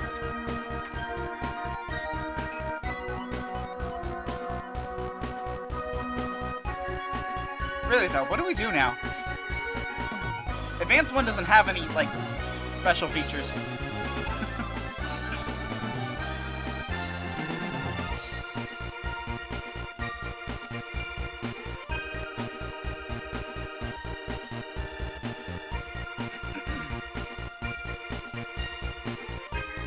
I guess we could start the next one, yeah. Do about half an hour of Advanced 2. Okay. I'm definitely going to need to put the stream on hold so I can find my SNES controller. I have literally no idea where it ended up. Because the up button on this Genesis controller just, like, does not work. So, give me a moment, and I'll just throw up the stream starting soon thing, play some Space Queens, and, yeah, I'll be right back.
Alright, I'm back. And yes, I will change the title, Jay. There we go. Sonic 3 had the Doomsday, Pocket Adventure had Chaotic Space, Advance 2 had True Area 53, Advance 3 had Non-Aggression, Rush had Exception, Advance had the Moon.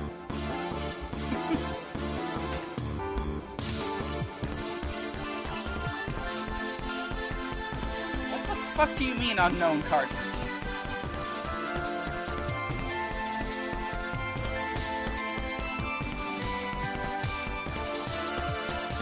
Goddamn Retron is gonna give me a heart attack.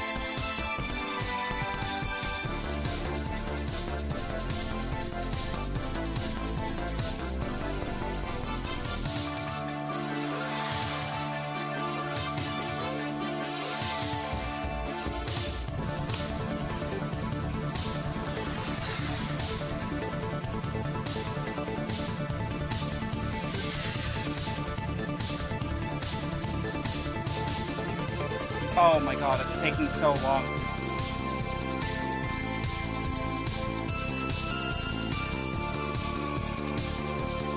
There we go.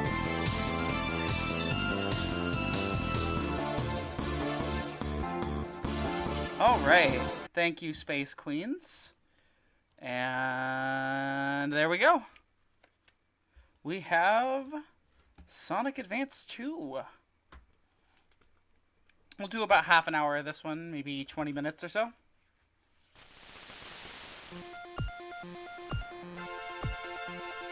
It's worth noting, the SNES controller I found isn't first party. I have no fucking clue what happened to my first party one. None at all.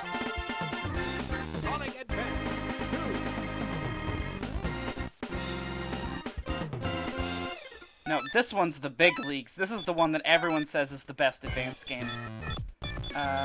Delete game data? Yeah. Yeah. There we go. Sonic Advance 2, the debut of Cream. Yeah, this is the first time she ever showed up. So, we have Sonic, and gee, who are these people? Sonic! Alright.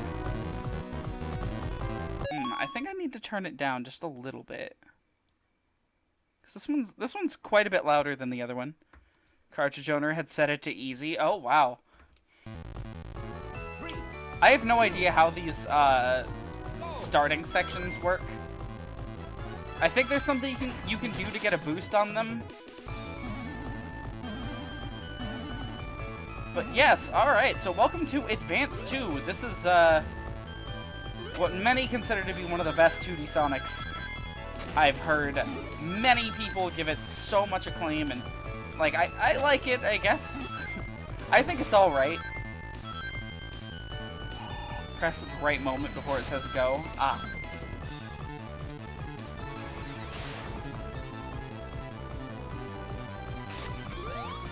But I did not mean to jump off of that, but whenever I touch something that isn't the floor, my instinct is to, like, hit the jump button.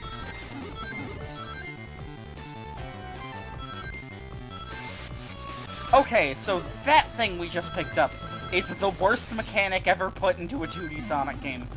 And I mean that. That is a special ring. And it is why 100%ing this game will make you want to rip the hair out of your fucking skull. So if there are 7 of them per act, and you have to finish the act with a certain number of them to be able to get into the special stage. This is the finishing section. However, the number you need to get into the special stage is all of them. You need to collect all 7 of them in an act.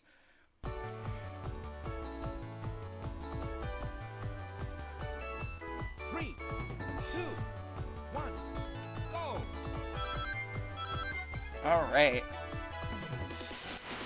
Oh good, he still has that weird, like, lunge attack that he doesn't need.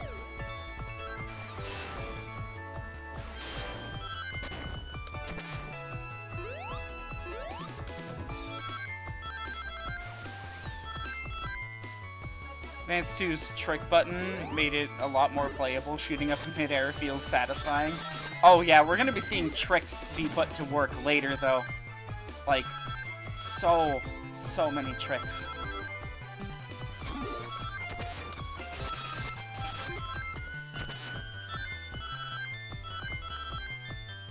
Alright.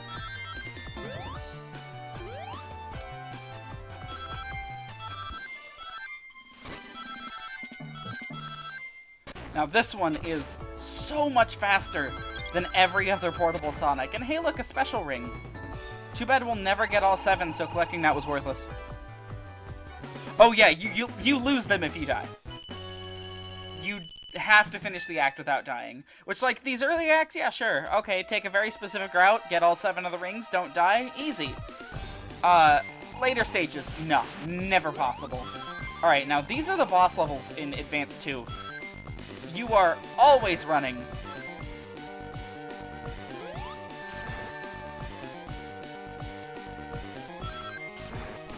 Now, I don't remember the secret to this boss, I believe. That's it. Yeah, you have to get close to him. These bosses take a little bit of getting used to, which is why this one's so simple. And look! Look who he's holding. The member of Team Rose that got eliminated from the timeline, according to Team Sonic Racing.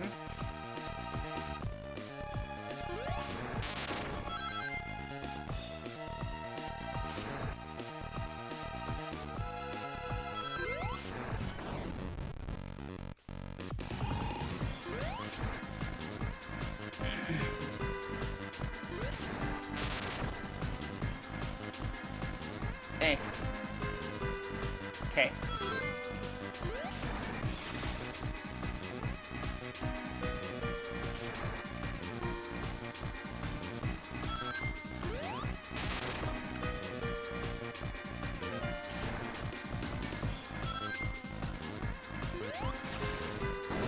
There we go. Now, I hope one thing that's incredibly obvious about this game is just how much better looking it is than Advanced 1.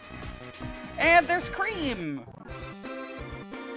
Cream is interesting, and we'll be playing through a bit of the game as Cream.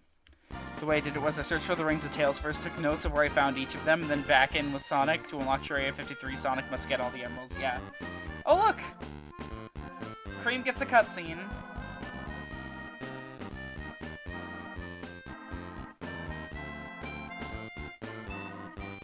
Oh yeah, that's a big thing about this game. Cream's mother is actually in danger here. And they really don't tell you that until you beat the game. It's very strange.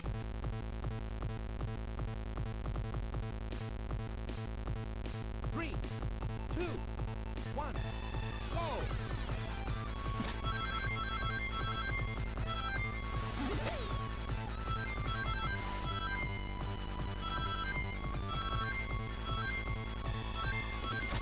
Alright, so, yeah, this sounds interesting, to say the least.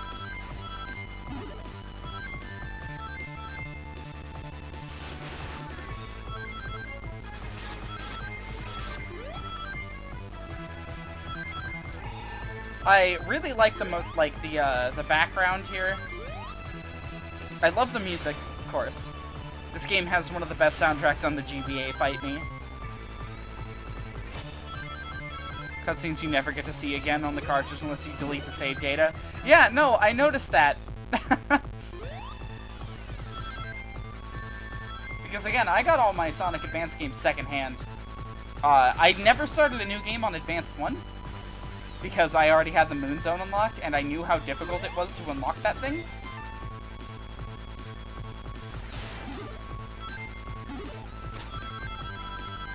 Yeah, no, Sonic Rush is the same way, but with Sonic Rush, the plot is less of a novelty, honestly.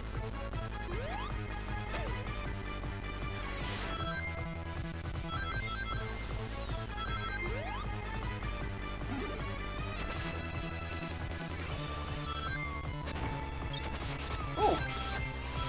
Special ring.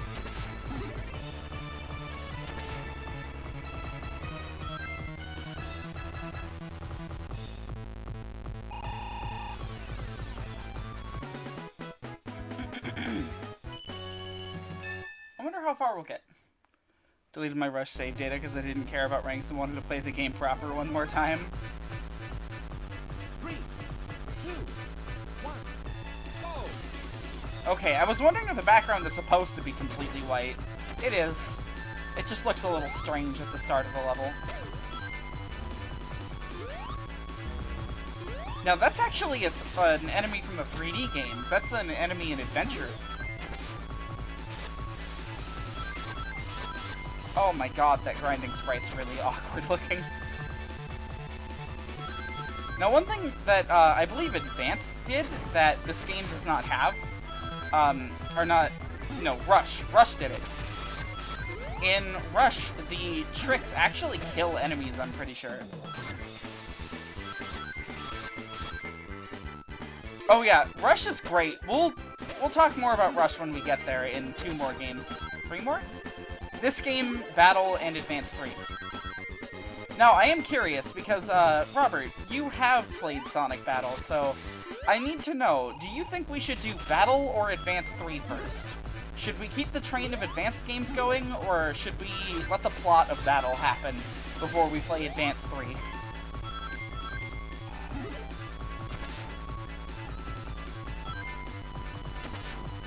Because there's arguments for both sides.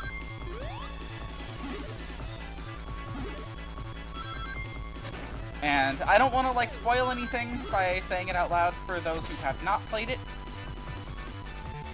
Because Battle is... it's a weird game.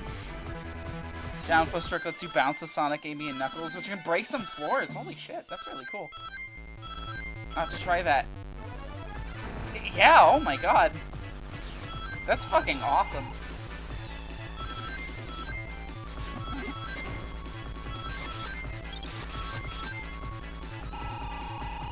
Oh.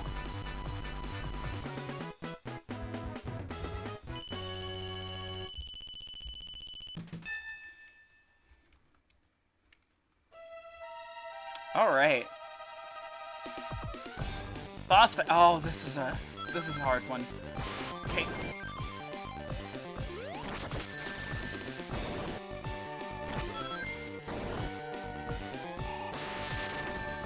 That thing hit me point blank.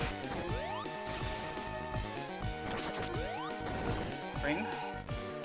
Come on, I need some rings. There we go.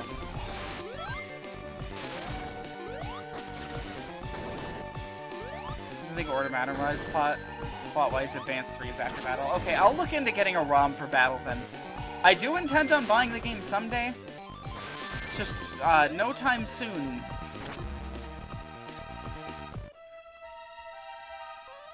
Because this game is probably only going to take another, like, stream or so.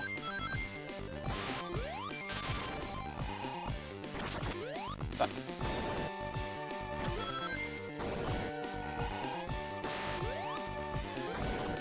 okay. Striking Eggman is, expressly forbidden.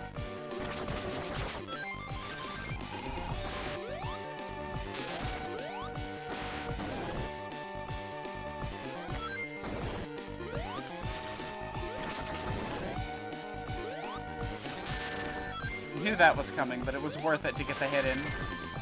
Ooh. Okay.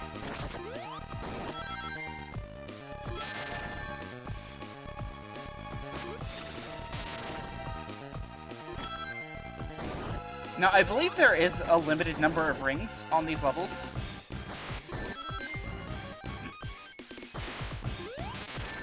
Okay. I keep failing to adjust for the fact that the thing is moving. Okay, now this is where the boss actually gets really hard. Because he just, like, fires at random. I never finished Battle. Seemed with a lot of depth and interesting mechanics. Something about it doesn't resonate with me. I mean, that's fair. I tried to get through Battle, but, like, the game's really hard for, like, people who aren't good at fighting games. Just not something I expected to say in a Sonic marathon, but here we are. Oh boy, he's just gonna shred through all our lives. That's fine. Endlessly sucked at it, or that Emerald's miserable when he's not leveled up. It's okay, we'll take the time to level Emerald. And by we'll, I mean me. I'll do it. Fuck.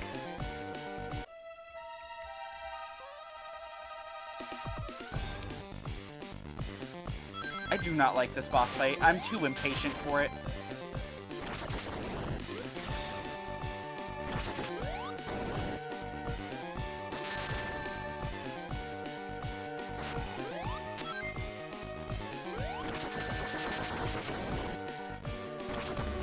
These fights are really hard to get the hang of. Like, I can't stress that enough. Because the way Sonic moves in these is very awkward.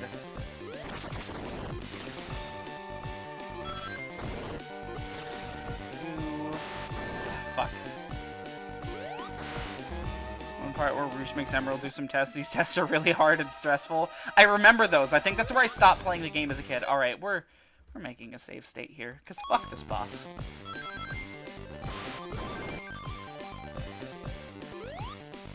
One.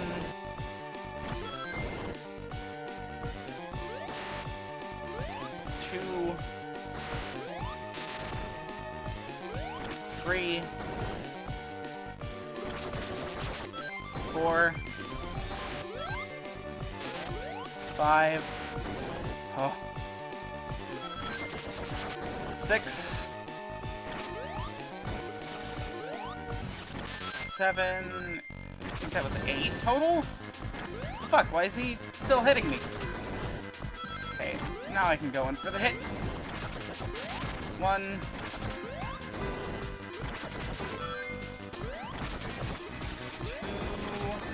2, knew that was coming. 3, fuck.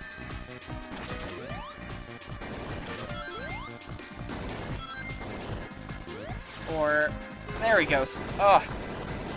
Oh! Saying this is you avoiding damage from Rouge under a certain amount of time. It's meant to teach you good blocking. Problem is I am not good at blocking.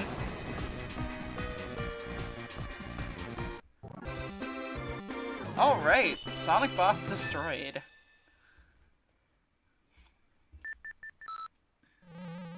I think we'll end it... I don't know. I think we'll end it here. Really intense session of Rouge chasing me around the arena and barely missing with her foot. Alright.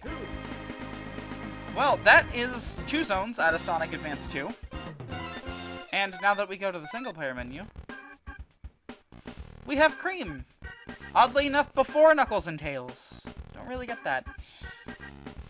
Now, I have to figure out how to import save data onto this console. And then I have to download a complete save for this game. It's fine. It'll go well, I swear.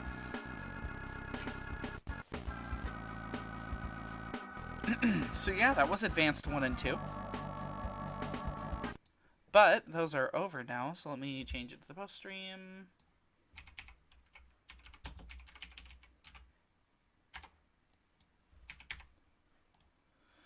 All right. So yeah, those were the first couple Advanced games. I hope that they left an impression. Keep in mind, these games were actively coming out during the time where people were starting to say, man, all Sonic games are bad. All Sonic games are never good.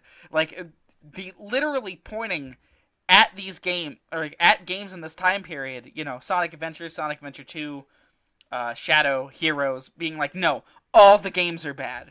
Look at these ones. When in between these releases, we got Advanced 1, 2, and 3, and then Rush. And then Rush Adventure. Which all of these games, less so with Advance 3, but all of these games are pretty good. Let's listen to... Let's just turn on the Sonic Extreme OST. How much of this is actually, like, confirmed from the game, though? Hopefully all of it. Sonic Adventure 1 was 2001. Yeah, it was about the time that Sega jumped to multi-platform.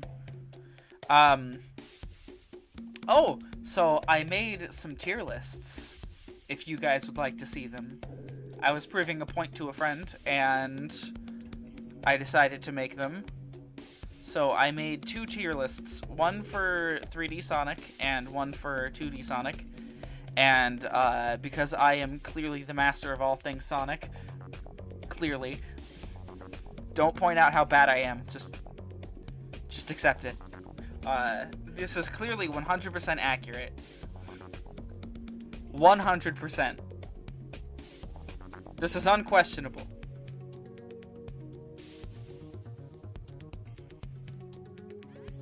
See, you got S tier, which is Adventure, Generations, and Colors, because these games are all amazing. Super fantastic. And then A tier is Unleashed and Sonic 06, and B tier is SA2 and Heroes. You see, I already got questions about why SA2 was so low, and in all honesty, the main reason is because the treasure hunting levels are, like, really, like, they sort of drag down the game a little bit, in my opinion. I think the game could have had a bit of a better structure than they gave it. But, you know, it's not bad. The next tier down is where the bad games are. Lost World for having tolerable gameplay but a nothing story. Unleashed on Wii for being unleashed on the Wii. And then Sonic and the Black Knight, because it's Sonic and the Black Knight. And then Sonic Riders, because it doesn't teach you anything. D tier is Sonic R, Shadow the Hedgehog, Sonic Forces, and then Sonic Boom Rise of Lyric. And then E tier are the games that I cannot forgive. Secret Rings for being a broken mess that the motion controls just don't work on. Free Riders for being the exact same thing as Secret Rings, yet attached to somehow a less enticing product to play through. Sonic Shuffle for being Sonic Shuffle, and Team Sonic Racing for goddamn retconning Cream out of existence!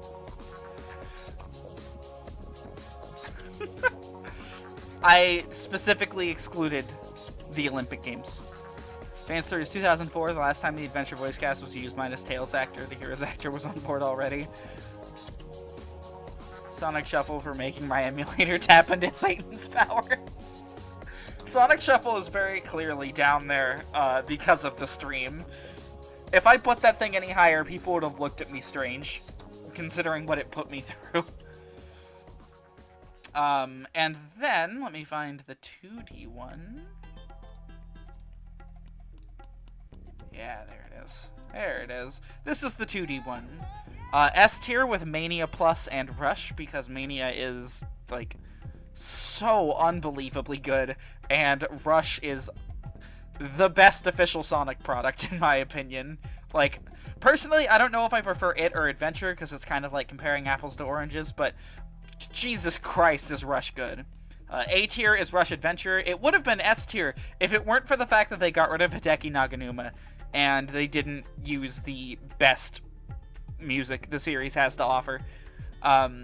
Sonic CD, of course, because it's amazing. Sonic 3 and Knuckles, because it's also really good. Sonic Advance 2, because it's the best Sonic Advance game.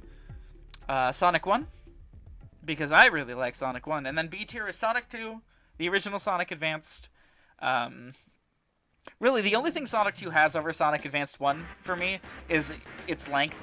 Sonic 2 is a much more substantial game with better special stages.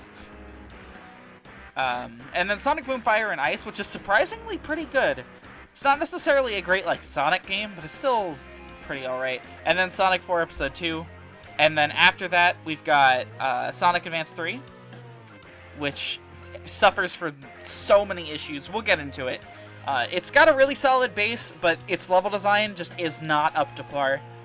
And then we've got Knuckles Chaotix. The only reason, like, Knuckles Chaotix is this low is because the level design is pretty much nothing for the most part.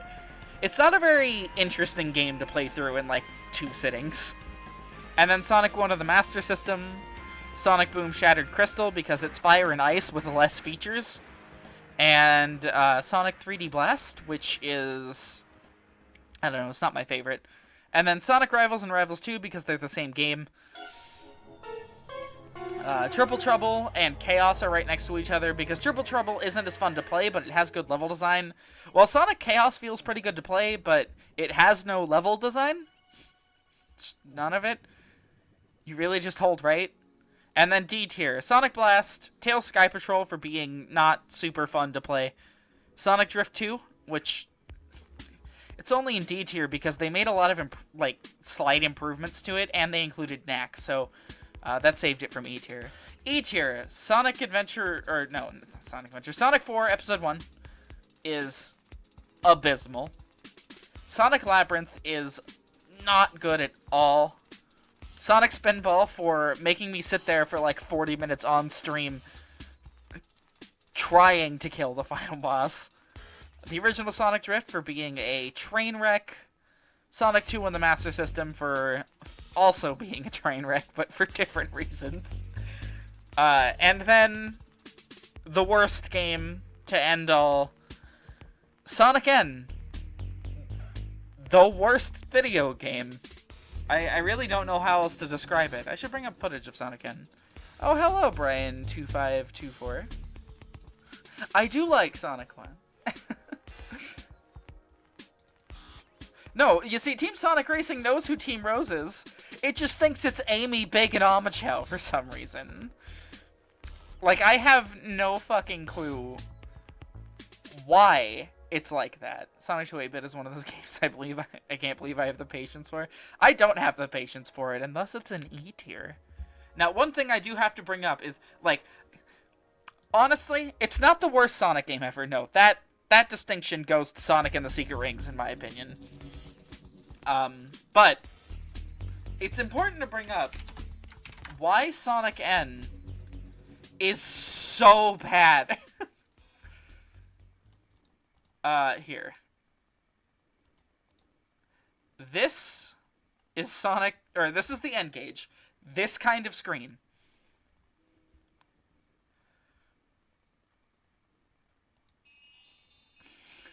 See, already bad signs. And we pull up, you see, the menus look fine. It looks like a phone game, you know? The only neat thing is seeing these characters being displayed on, like, a phone game. Alright.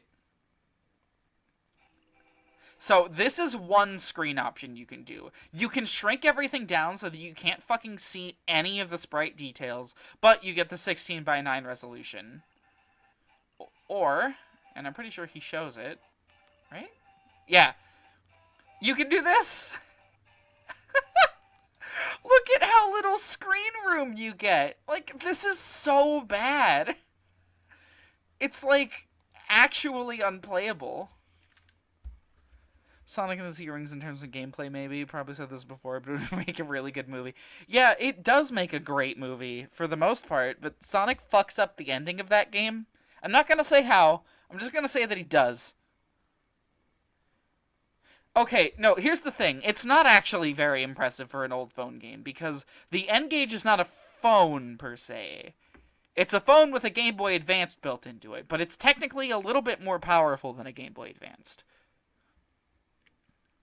So, because the N-Gage wasn't...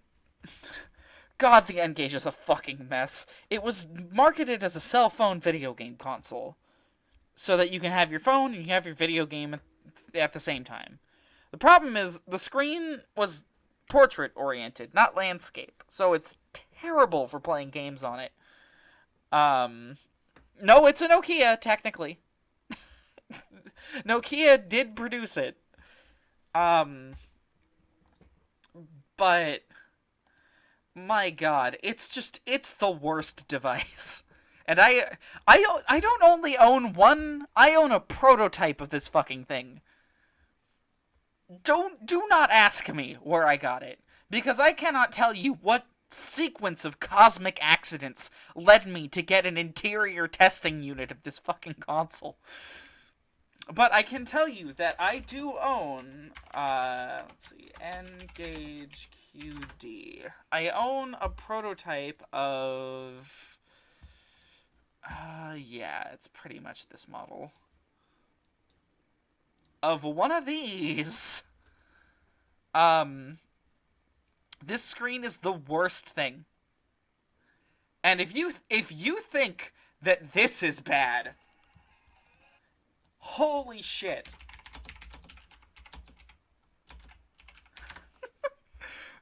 This is quite possibly the worst video game ever created. Thank you to the relaxing end. Oh, holy shit, 6 million subs. By the way, its manual is like really well made. It's full color. The game comes with a poster. And on the back of that poster is like a reference guide to all the guns in the game. And like, it's like, oh, holy shit, they put a ton of work into this. And then you play the game and it's like,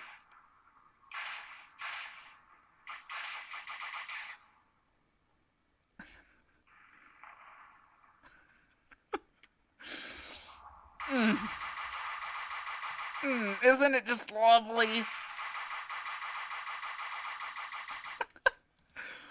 This game is quite possibly a train wreck. Oh, I see. I have to approve. Oh?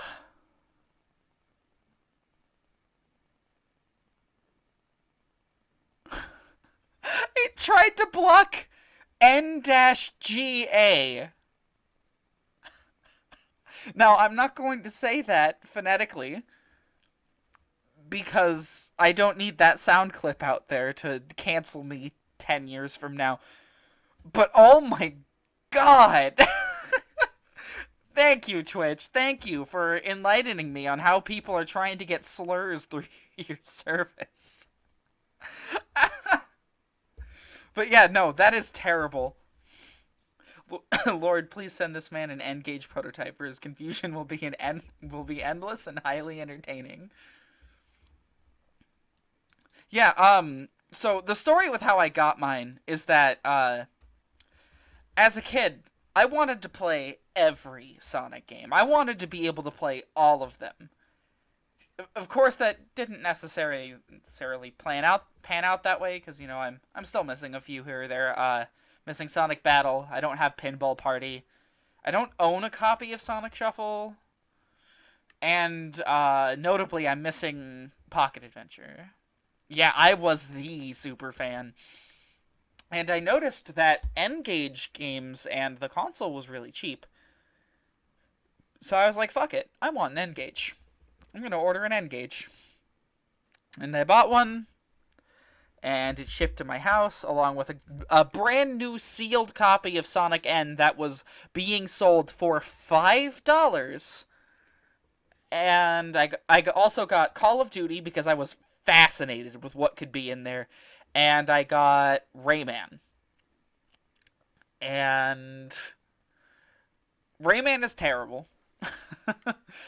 Call of Duty is terrible. And Sonic N was the only remotely playable one. And I got the console, I started up, and it said game demonstration unit only. And I should mention, it also took like 17 minutes to start. Like, just this ungodly amount of time. Mint condition Sonic N should have put that on display. Here's the thing. I cracked open the box. There was no game in there. I had to order another one. And is it? Fuck, it's across the room. I still have it, complete inbox. Like, I have my new copy that actually had a game in it, complete inbox. And, anyways, the console took, like, 17 minutes or so to, like, boot up. And if I ever plugged in a power source or unplugged it, you know, it was like, it would reset back into the boot. And then, the game also said game demonstration unit only, and I was like, hey, what the fuck is happening? What is this? And, my parents were like, oh, it's a cell phone. You just need to activate it. You need to get it activated by someone. And I was like, okay. So I looked up the activation codes, and I typed them in, and nothing.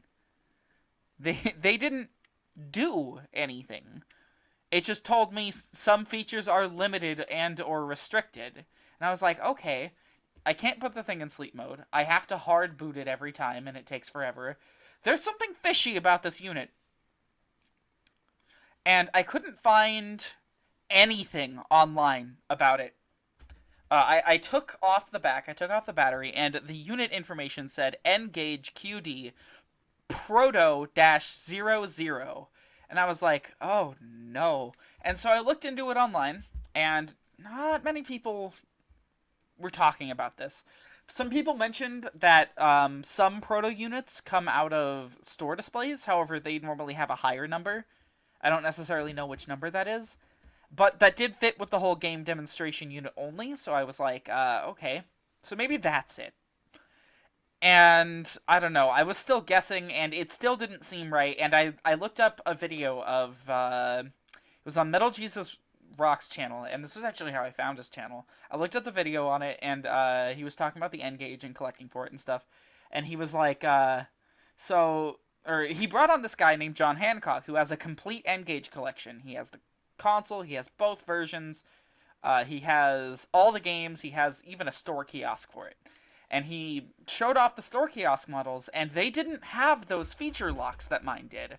They could do multiplayer with each other, and they could save games, which mine couldn't do, and they didn't take forever to boot. So I was like, okay, what the fuck is happening? Why is my console like this? And so I read online that he was showing up to the Retro Gaming Expo, and I was already planning on going.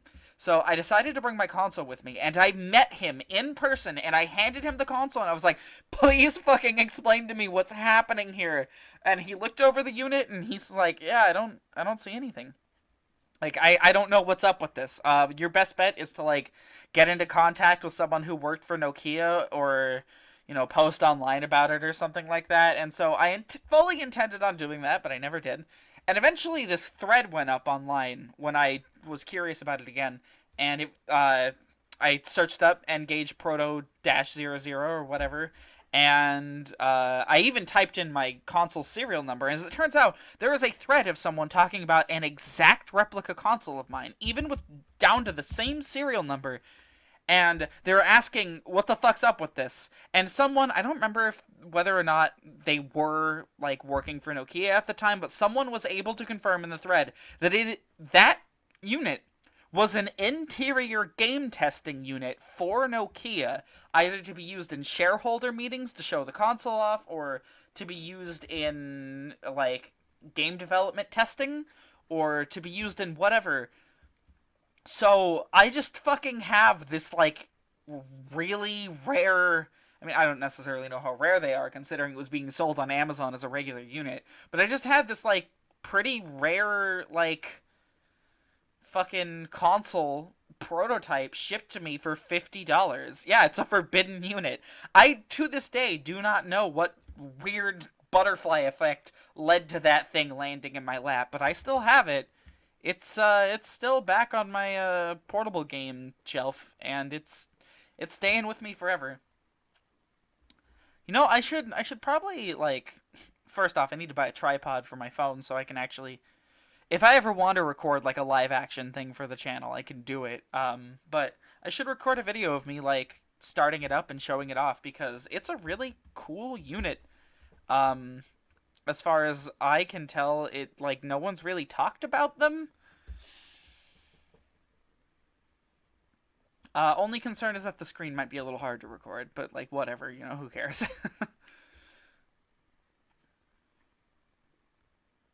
But yeah, that's my situation with my N-Gage. Very bizarre console.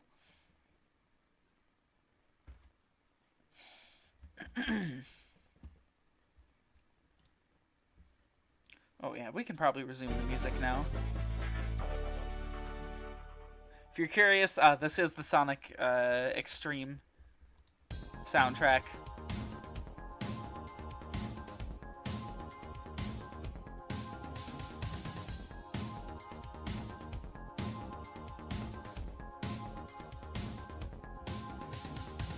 What a weird feeling having a prototype console model never released for any public viewing, right? I keep thinking, like, what the fuck is in this thing's history? Because there are some imperfections on it. There's, a couple of nicks out of the screen where, like, it looks like something was either poked into it or, like, something weird happened to it. Like, the screen chipped a little bit. Of course, the screen is covered in this hard layer of plastic, and that's what has, like, the couple little bits gouged out of it. I think that might have something to do with the console maybe being shipped around a lot or carried around a lot. I still don't know how that exact kind of thing would have happened. However, interesting stuff. The QD is kind of an infamous unit for how cheaply it was produced. it is this terrible feeling unit if you feel a regular one. The D-pad is rubbery and horrible, and the buttons are sort of just this one monolithic, like, piece. And it has this rubber outside that normally rips off, and the model that I have, it's missing a couple of those issues. Like, the buttons are still one big monolithic piece, but they never, like, interact with each other in the way that I've seen the QD, like, regular unit interact. Like, where if you press one, multiple buttons might get pressed on accident, or, you know, the D-pad's still pretty shit, though. But either way, it feels like it was made out of higher quality material than, like, a typical QD. But yeah, that's my N-Gage experience. Thank you, Nokia, for giving me a prototype unit that I didn't ask for. It's important to note, it does not recognize any SIM cards other than the one that's put into it initially. And that one is completely white. It has no, like, manufacturer marked on it. It has no, like, company branding. It's a white stick that they gave to me. Oh, and the battery it came with also didn't work. I had to order another one. It's my favorite console.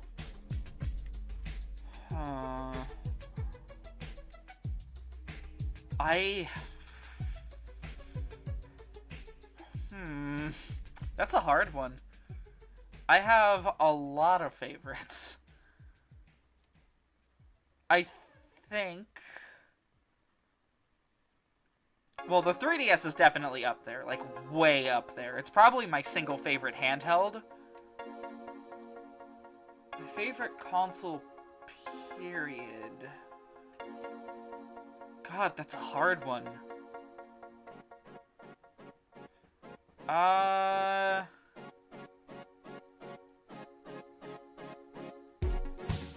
Oh, fuck. I don't know, I think I'm gonna go with 3DS. I think, yeah, 3DS, if we're counting handhelds. I fucking love the 3DS. It's a really good console. It has, like, this amazing game library that, like, has, like, what, like, 6 or 7 years worth of amazing games on it. It plays original DS games, adding another, like, 10 years to that lifespan. And then it has so many great RPGs. It's got some really good rhythm games on it. It's got, like, a couple of pretty good 3D platformers. It has some amazing 2D platformers. It plays NES games, SNES games. Doesn't really play GBA games, though. That's, like, my one gripe, is they should have given us GBA games on the Virtual Console, but that's it, really. Oh, not to mention the 3D Classics things. Those are really cool. So yeah, probably 3DS.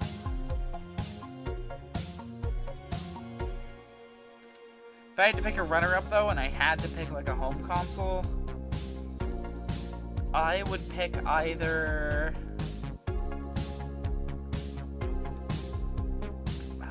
the PS4, because it has just some really, really great gems on it that I don't know, that are just really good.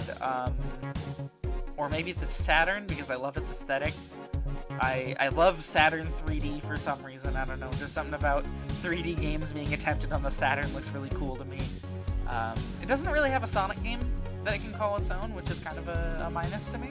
But it's got Knights, it's got Panzer Dragoon, it's got some pretty cool games that no one's ever played, like Bug and Wind Up Night. Oh, it's got Virtuon, that game's really good from what I've heard. Fighters Megamix is a great game. That one I don't think ever got ported anywhere. Yeah, that one's definitely another one of my favorites. I don't know, it's hard to pick because there's so many things that go into what makes a console like my favorite console, you know? You got the game choice, you got the controllers, you got, like, what the console itself looks like, you got I mean, a part of it is definitely like the noises the console itself makes. Um, and then you've got like what the games look like majorly. It's just, there's so much that goes into it. But yeah, no, probably 3DS, PS4, Saturn, like in that order. I really want to get one of those EverDrives for the Saturn, like one of those things that you install in like the CD tray. Because Saturn emulation is never going to catch up to like anything. We're never going to get there, I feel like. Saturn emulation is still so bad. And no one appears to be working on it actively. Like, literally nobody.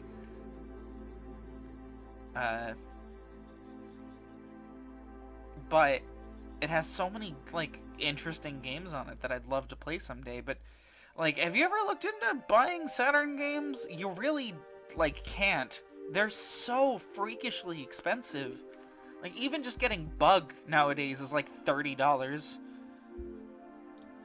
Like, let's go to eBay. Let's take a look at some Saturn games.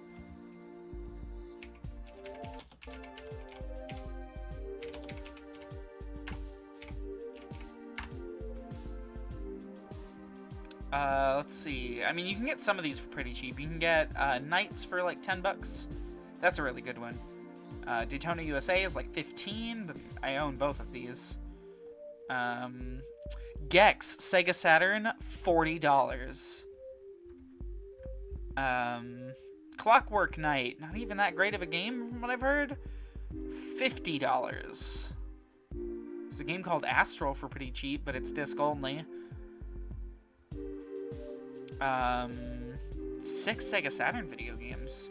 Current bid $60. It comes with Solar Eclipse, Black Down, Mystaria, Realms of Lore, Bug 2, The Horde, Crusader, No Remorse? Okay, never heard of that one, but I've heard of Bug 2, I've heard that one's really good. I think I've heard of Mystaria. And it has 6 days left. Oh my god. I don't know. I might, like, go out and earn some money, and, we'll see about if I order that. I would 100% do Bug streams, by the way. More than 100%. I really want to play Bug. Because that game is, yeah, it's $50. $50 fucking dollars to play a 2D platformer on the Sega Saturn that I've heard is, like, okay at best. Let's see. Knights in the long box is $60.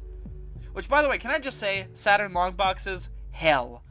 Worst thing to ever be created. They break so fucking easily. Their, like, covers are the most brittle things I've ever seen in my life. If you buy a Saturn game, you better confirm that the box is in good shape. Otherwise, buying the box will just not pan out. It just won't work. A lot of 8 Sega Saturn games. That one is, looks like all sports games. Yeah, it's all sports games. Oh, no, is that Bug? That's Bug! 6 days left. $15 on the bid. Add that to my watch list. Fuck yeah. What do you mean? What? Why do I have to sign in? I should already be signed into eBay. What the hell? Alright, there we go. Add to watch list. Fuck it. Might as well.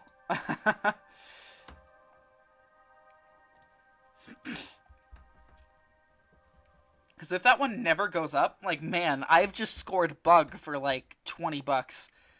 I don't even care about the rest of those games. They can, like, rot for all I care. I mean, I do kind of care, though, because I appreciate retro video games. Oh, here we go. Here's an expensive one. Panzer Dragoon Zwei, $120.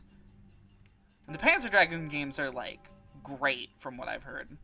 I've played the first one. It's hard as balls.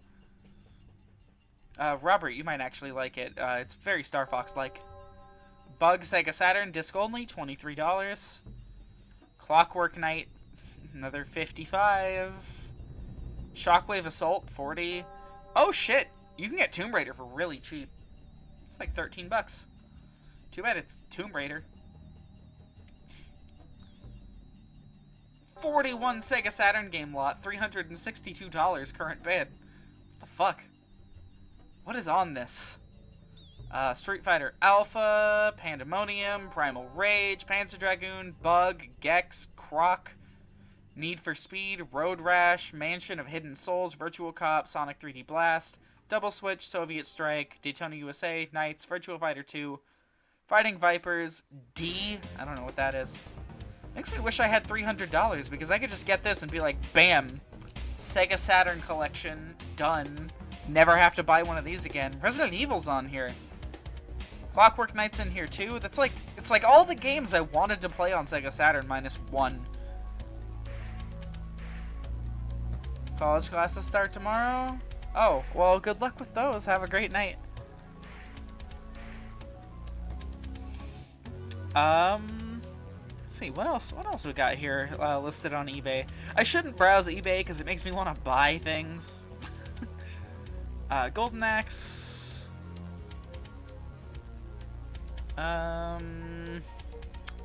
Golden Axe is $125. What the fuck?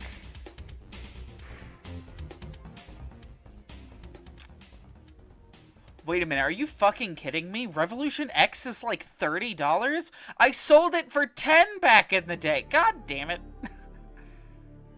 Fun fact about Revolution X, it's an Aerosmith video game. The soundtrack is Aerosmith, and it's a rail shooter. It's not very good. I would never pay $30 for it. It's very campy, though. If you like campy video games, it's up there. Let's see. Panzer Dragoon Sega Saturn Japan import, $35. Even the import, holy shit. Panzer Dragoon, just the disc, is $70 to buy it. I own the box and the manual. No way am I selling that ever. It's probably just gonna go up. Huge lot of Sega Saturn games, 56 games, $3,100. What could be in this pile that makes it worth $3,000? I better see Panzer Dragoon Saga. No, but it's got one and Zwei, so it's Y? I think it's Y. I think that's how you're supposed to say that. I'm sorry to anyone who's watching this who speaks German. Comes with Sonic R, it's got Nights and Christmas Nights. Christmas Nights never really got that expensive from what I remember.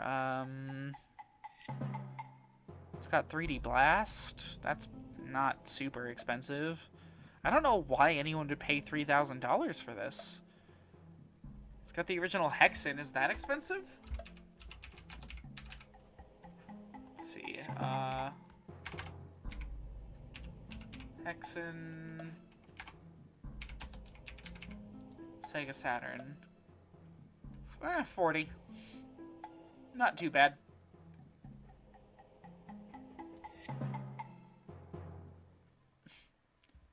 Kwanzaa Nights. Christmas Nights is fun because it lets you play as Sonic. I believe you have to turn the game on. You have to tell the Saturn that it's Christmas. And then the game will let you play as a special night skin and select Sonic to play as. Oh, and all the levels will be snowy. Of course, it's not worth whatever price they're asking for it, because I don't know if you've ever played Nights, but that game is like 5 minutes long.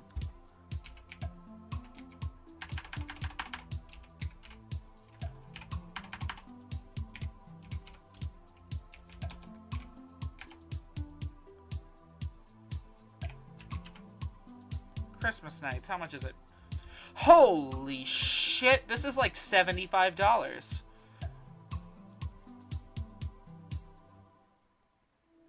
This game's expensive, what the fuck? Why would anyone pay that much? I mean, I know it's like a collector's thing.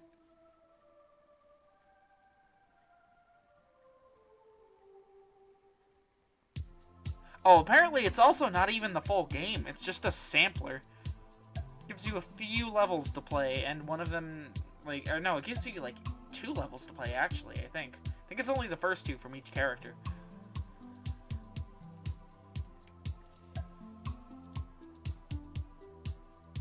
I really want to play this at, like, a lot of Saturn games. I wish it were possible. Sega Saturn game lot, only $100. Nothing special in here though. NBA Jam, something Big Hunt, NHL, Madden, something NFL. What is that one at the end? The only actual games here are Daytona USA, Tomb Raider. I don't know what that is. A Nights into Dreams sampler, Virtua Fighter 2, Virtual Cop, Daytona USA again. They have 2 copies for some reason. Now this is interesting, actually. They have the bundle, Virtua Fighter, Virtual Cop, and Daytona USA. If you don't know, those 3 games were released in this interesting bundle where if you bought a Sega Saturn, the retailers were supposed to give you this free little bundle that, it comes in a paper box, and it's like, it's a 3-in-1 bundle. Actually, let me go grab it. Give me 1 sec.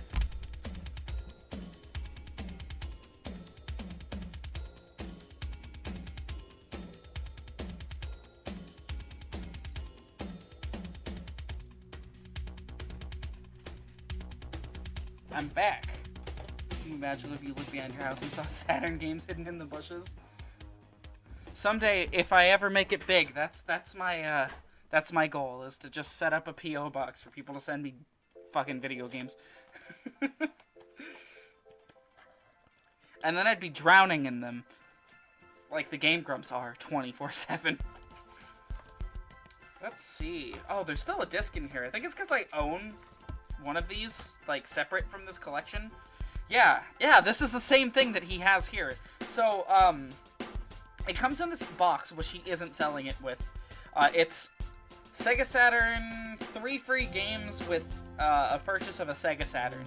And the retailer is supposed to hand it to you. They're not supposed to sell it individually. And it comes with Virtua Fighter 2, Virtual Cop, and Daytona USA. And it's got little back blurbs for all of them. And on the inside are these little sleeves that the discs come in. And they're actually, like, mine is in amazing shape. It's only been, like, pinched ever so slightly along the top. I got mine completely new. It was sealed still. The plastic wrap was worse for wear because, you know, it had apparently been crushed at one point under something slightly too heavy for it. But I did manage to get one. I think it was like $10, so I paid less than the amount that the coupon was advertised for. But yeah, it comes with these 3, and the sleeves, they're kind of neat. They don't have anything really on them other than the box arts. And if I pull this out, it came with some shit inside of the box too, which is really cool. It came with manuals for all 3.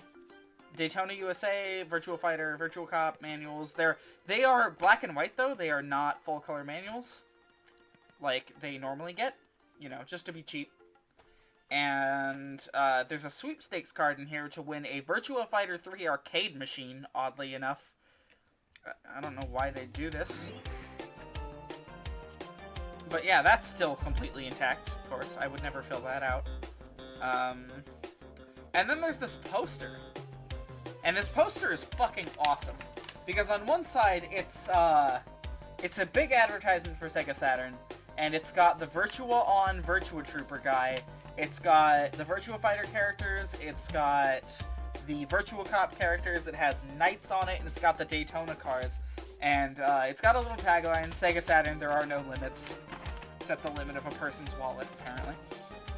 And on the inside of it, it's actually a brochure that you can flip through that shows off the games you can buy. It advertises Daytona USA, NFL 97, Sega Worldwide Soccer, World Baseball Series, and then in Action Adventure, it advertises Knights, Sonic 3D Blast, Mr. Bones for some reason, Bug 2. So this was apparently after the original Bug.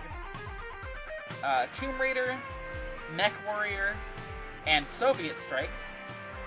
And then RPGs, Legend of Oasis, Dark Savior, Blazing Heroes, and Dragon Force. So in case you're curious which one of these sections totals up to the most money. Oh, and of course Arcade. Fighting Vipers, which is one of the games that made up Fighters Megamix. Virtual Cop 2, Virtual On, Virtual Fighter Kids, Street Fighter Alpha, and Ultimate Mortal Kombat 3. And then on the very back, or no, when it's all the way folded up, you get a mini size of the poster, and then you get an advertisement for the Saturn Netlink, which advertises internet on your TV, play video games, channel surf, email, browse the internet, all on your TV.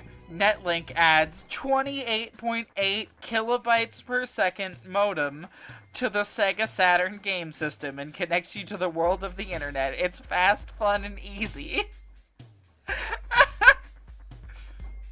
Use a custom web browser specifically designed for use with the standard television set. Explore Netlink City with direct connections to nearly 200 different online resources? That doesn't make any sense. Exchange electronic mail with anyone on the internet anywhere in the world. Oh my god! I say on my live stream on Twitch. Holy shit, guys, you get a 1 month free internet access with purchase. Keyboard and mouse adapter sold separately. Oh my god, I fucking love early internet. You know, somewhere in this bundle, I don't know where it is.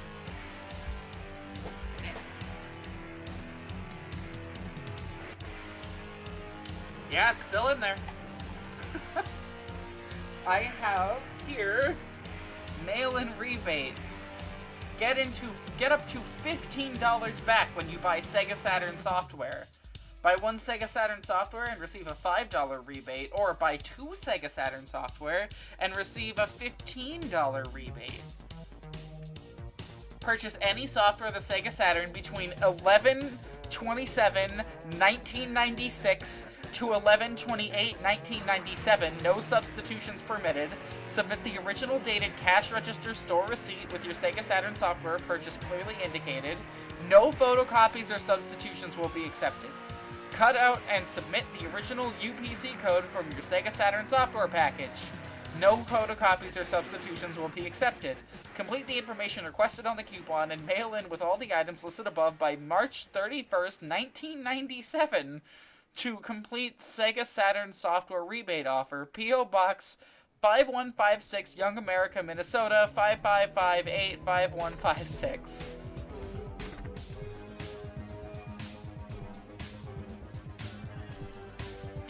It fucking blows me away. People used to do this. It is amazing. Like, part of this wouldn't be anywhere near as cool if Sega still manufactured consoles.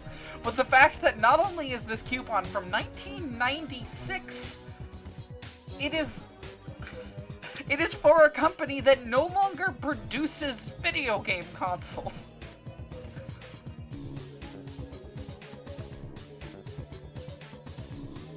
Holy shit, I love this thing. Think they'll give me $15 for it? I wonder how, like, if people sell these. Sega Saturn coupon.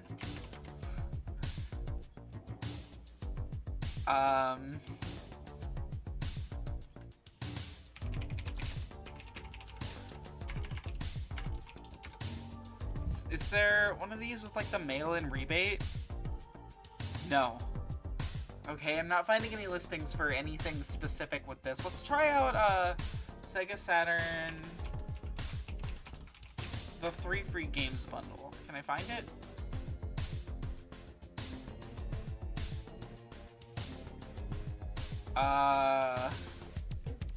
No. Lame.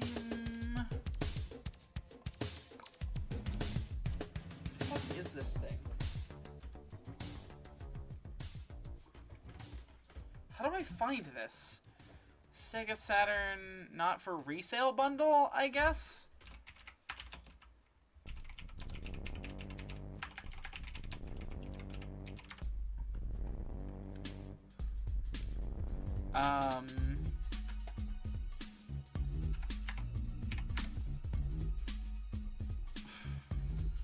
I found the Daytona USA not for resale for $12. And Virtua Fighter 2, $15. How much is just the whole package, though? Sega Saturn.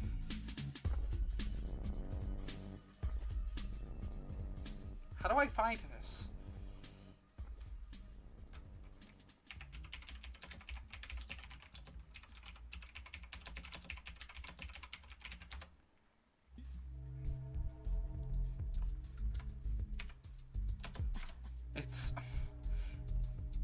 It's not helping me. Sega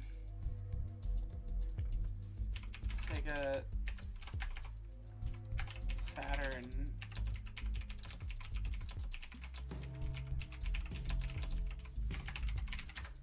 Let's just Google for it. SegaRetro.org. Alright.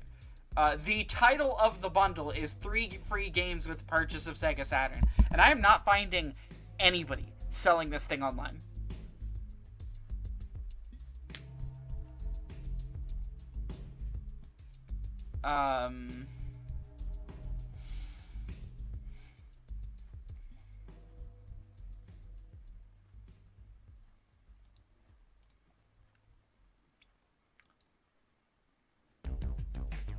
No, I can't find anyone selling this. What the hell?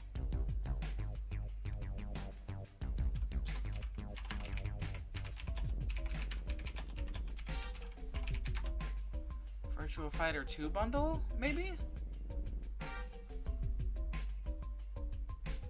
Well, there's it being sold without the box. I want to know how much this fucking box is worth. I'm curious. Again, there it is.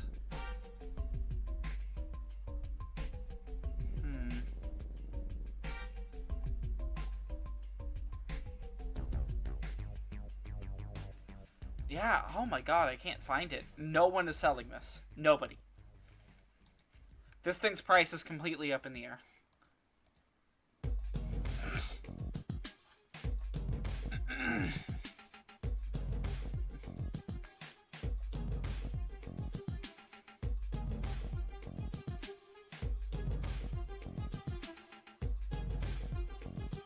Well then. I guess I get to say how much it's worth. Alright, $1 million and it's yours, guys. You can get this Sega Saturn $15 mail-in rebate coupon. And these fucking black and white manuals for $1 million. I always think it's really weird when you end up with an item in your collection that's literally not even being sold on the internet. Like, how the fuck did you manage to... Like, how did I manage to get this? There, it's all nice and sealed up again. Seal as it goes. Save money with one easy payment of $1 million!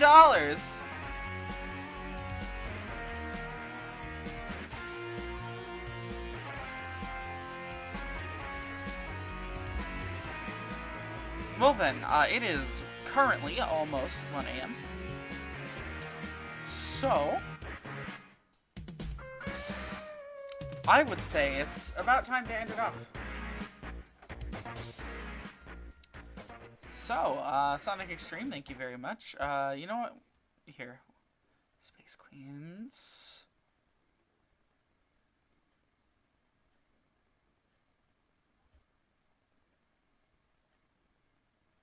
There it is. Alright. We can end off with Space Queens because it's good. So, Thursday night we'll be doing more Sonic Advance 2. and Advance 2 will probably go until the end of that one. I don't necessarily know how long we'll take.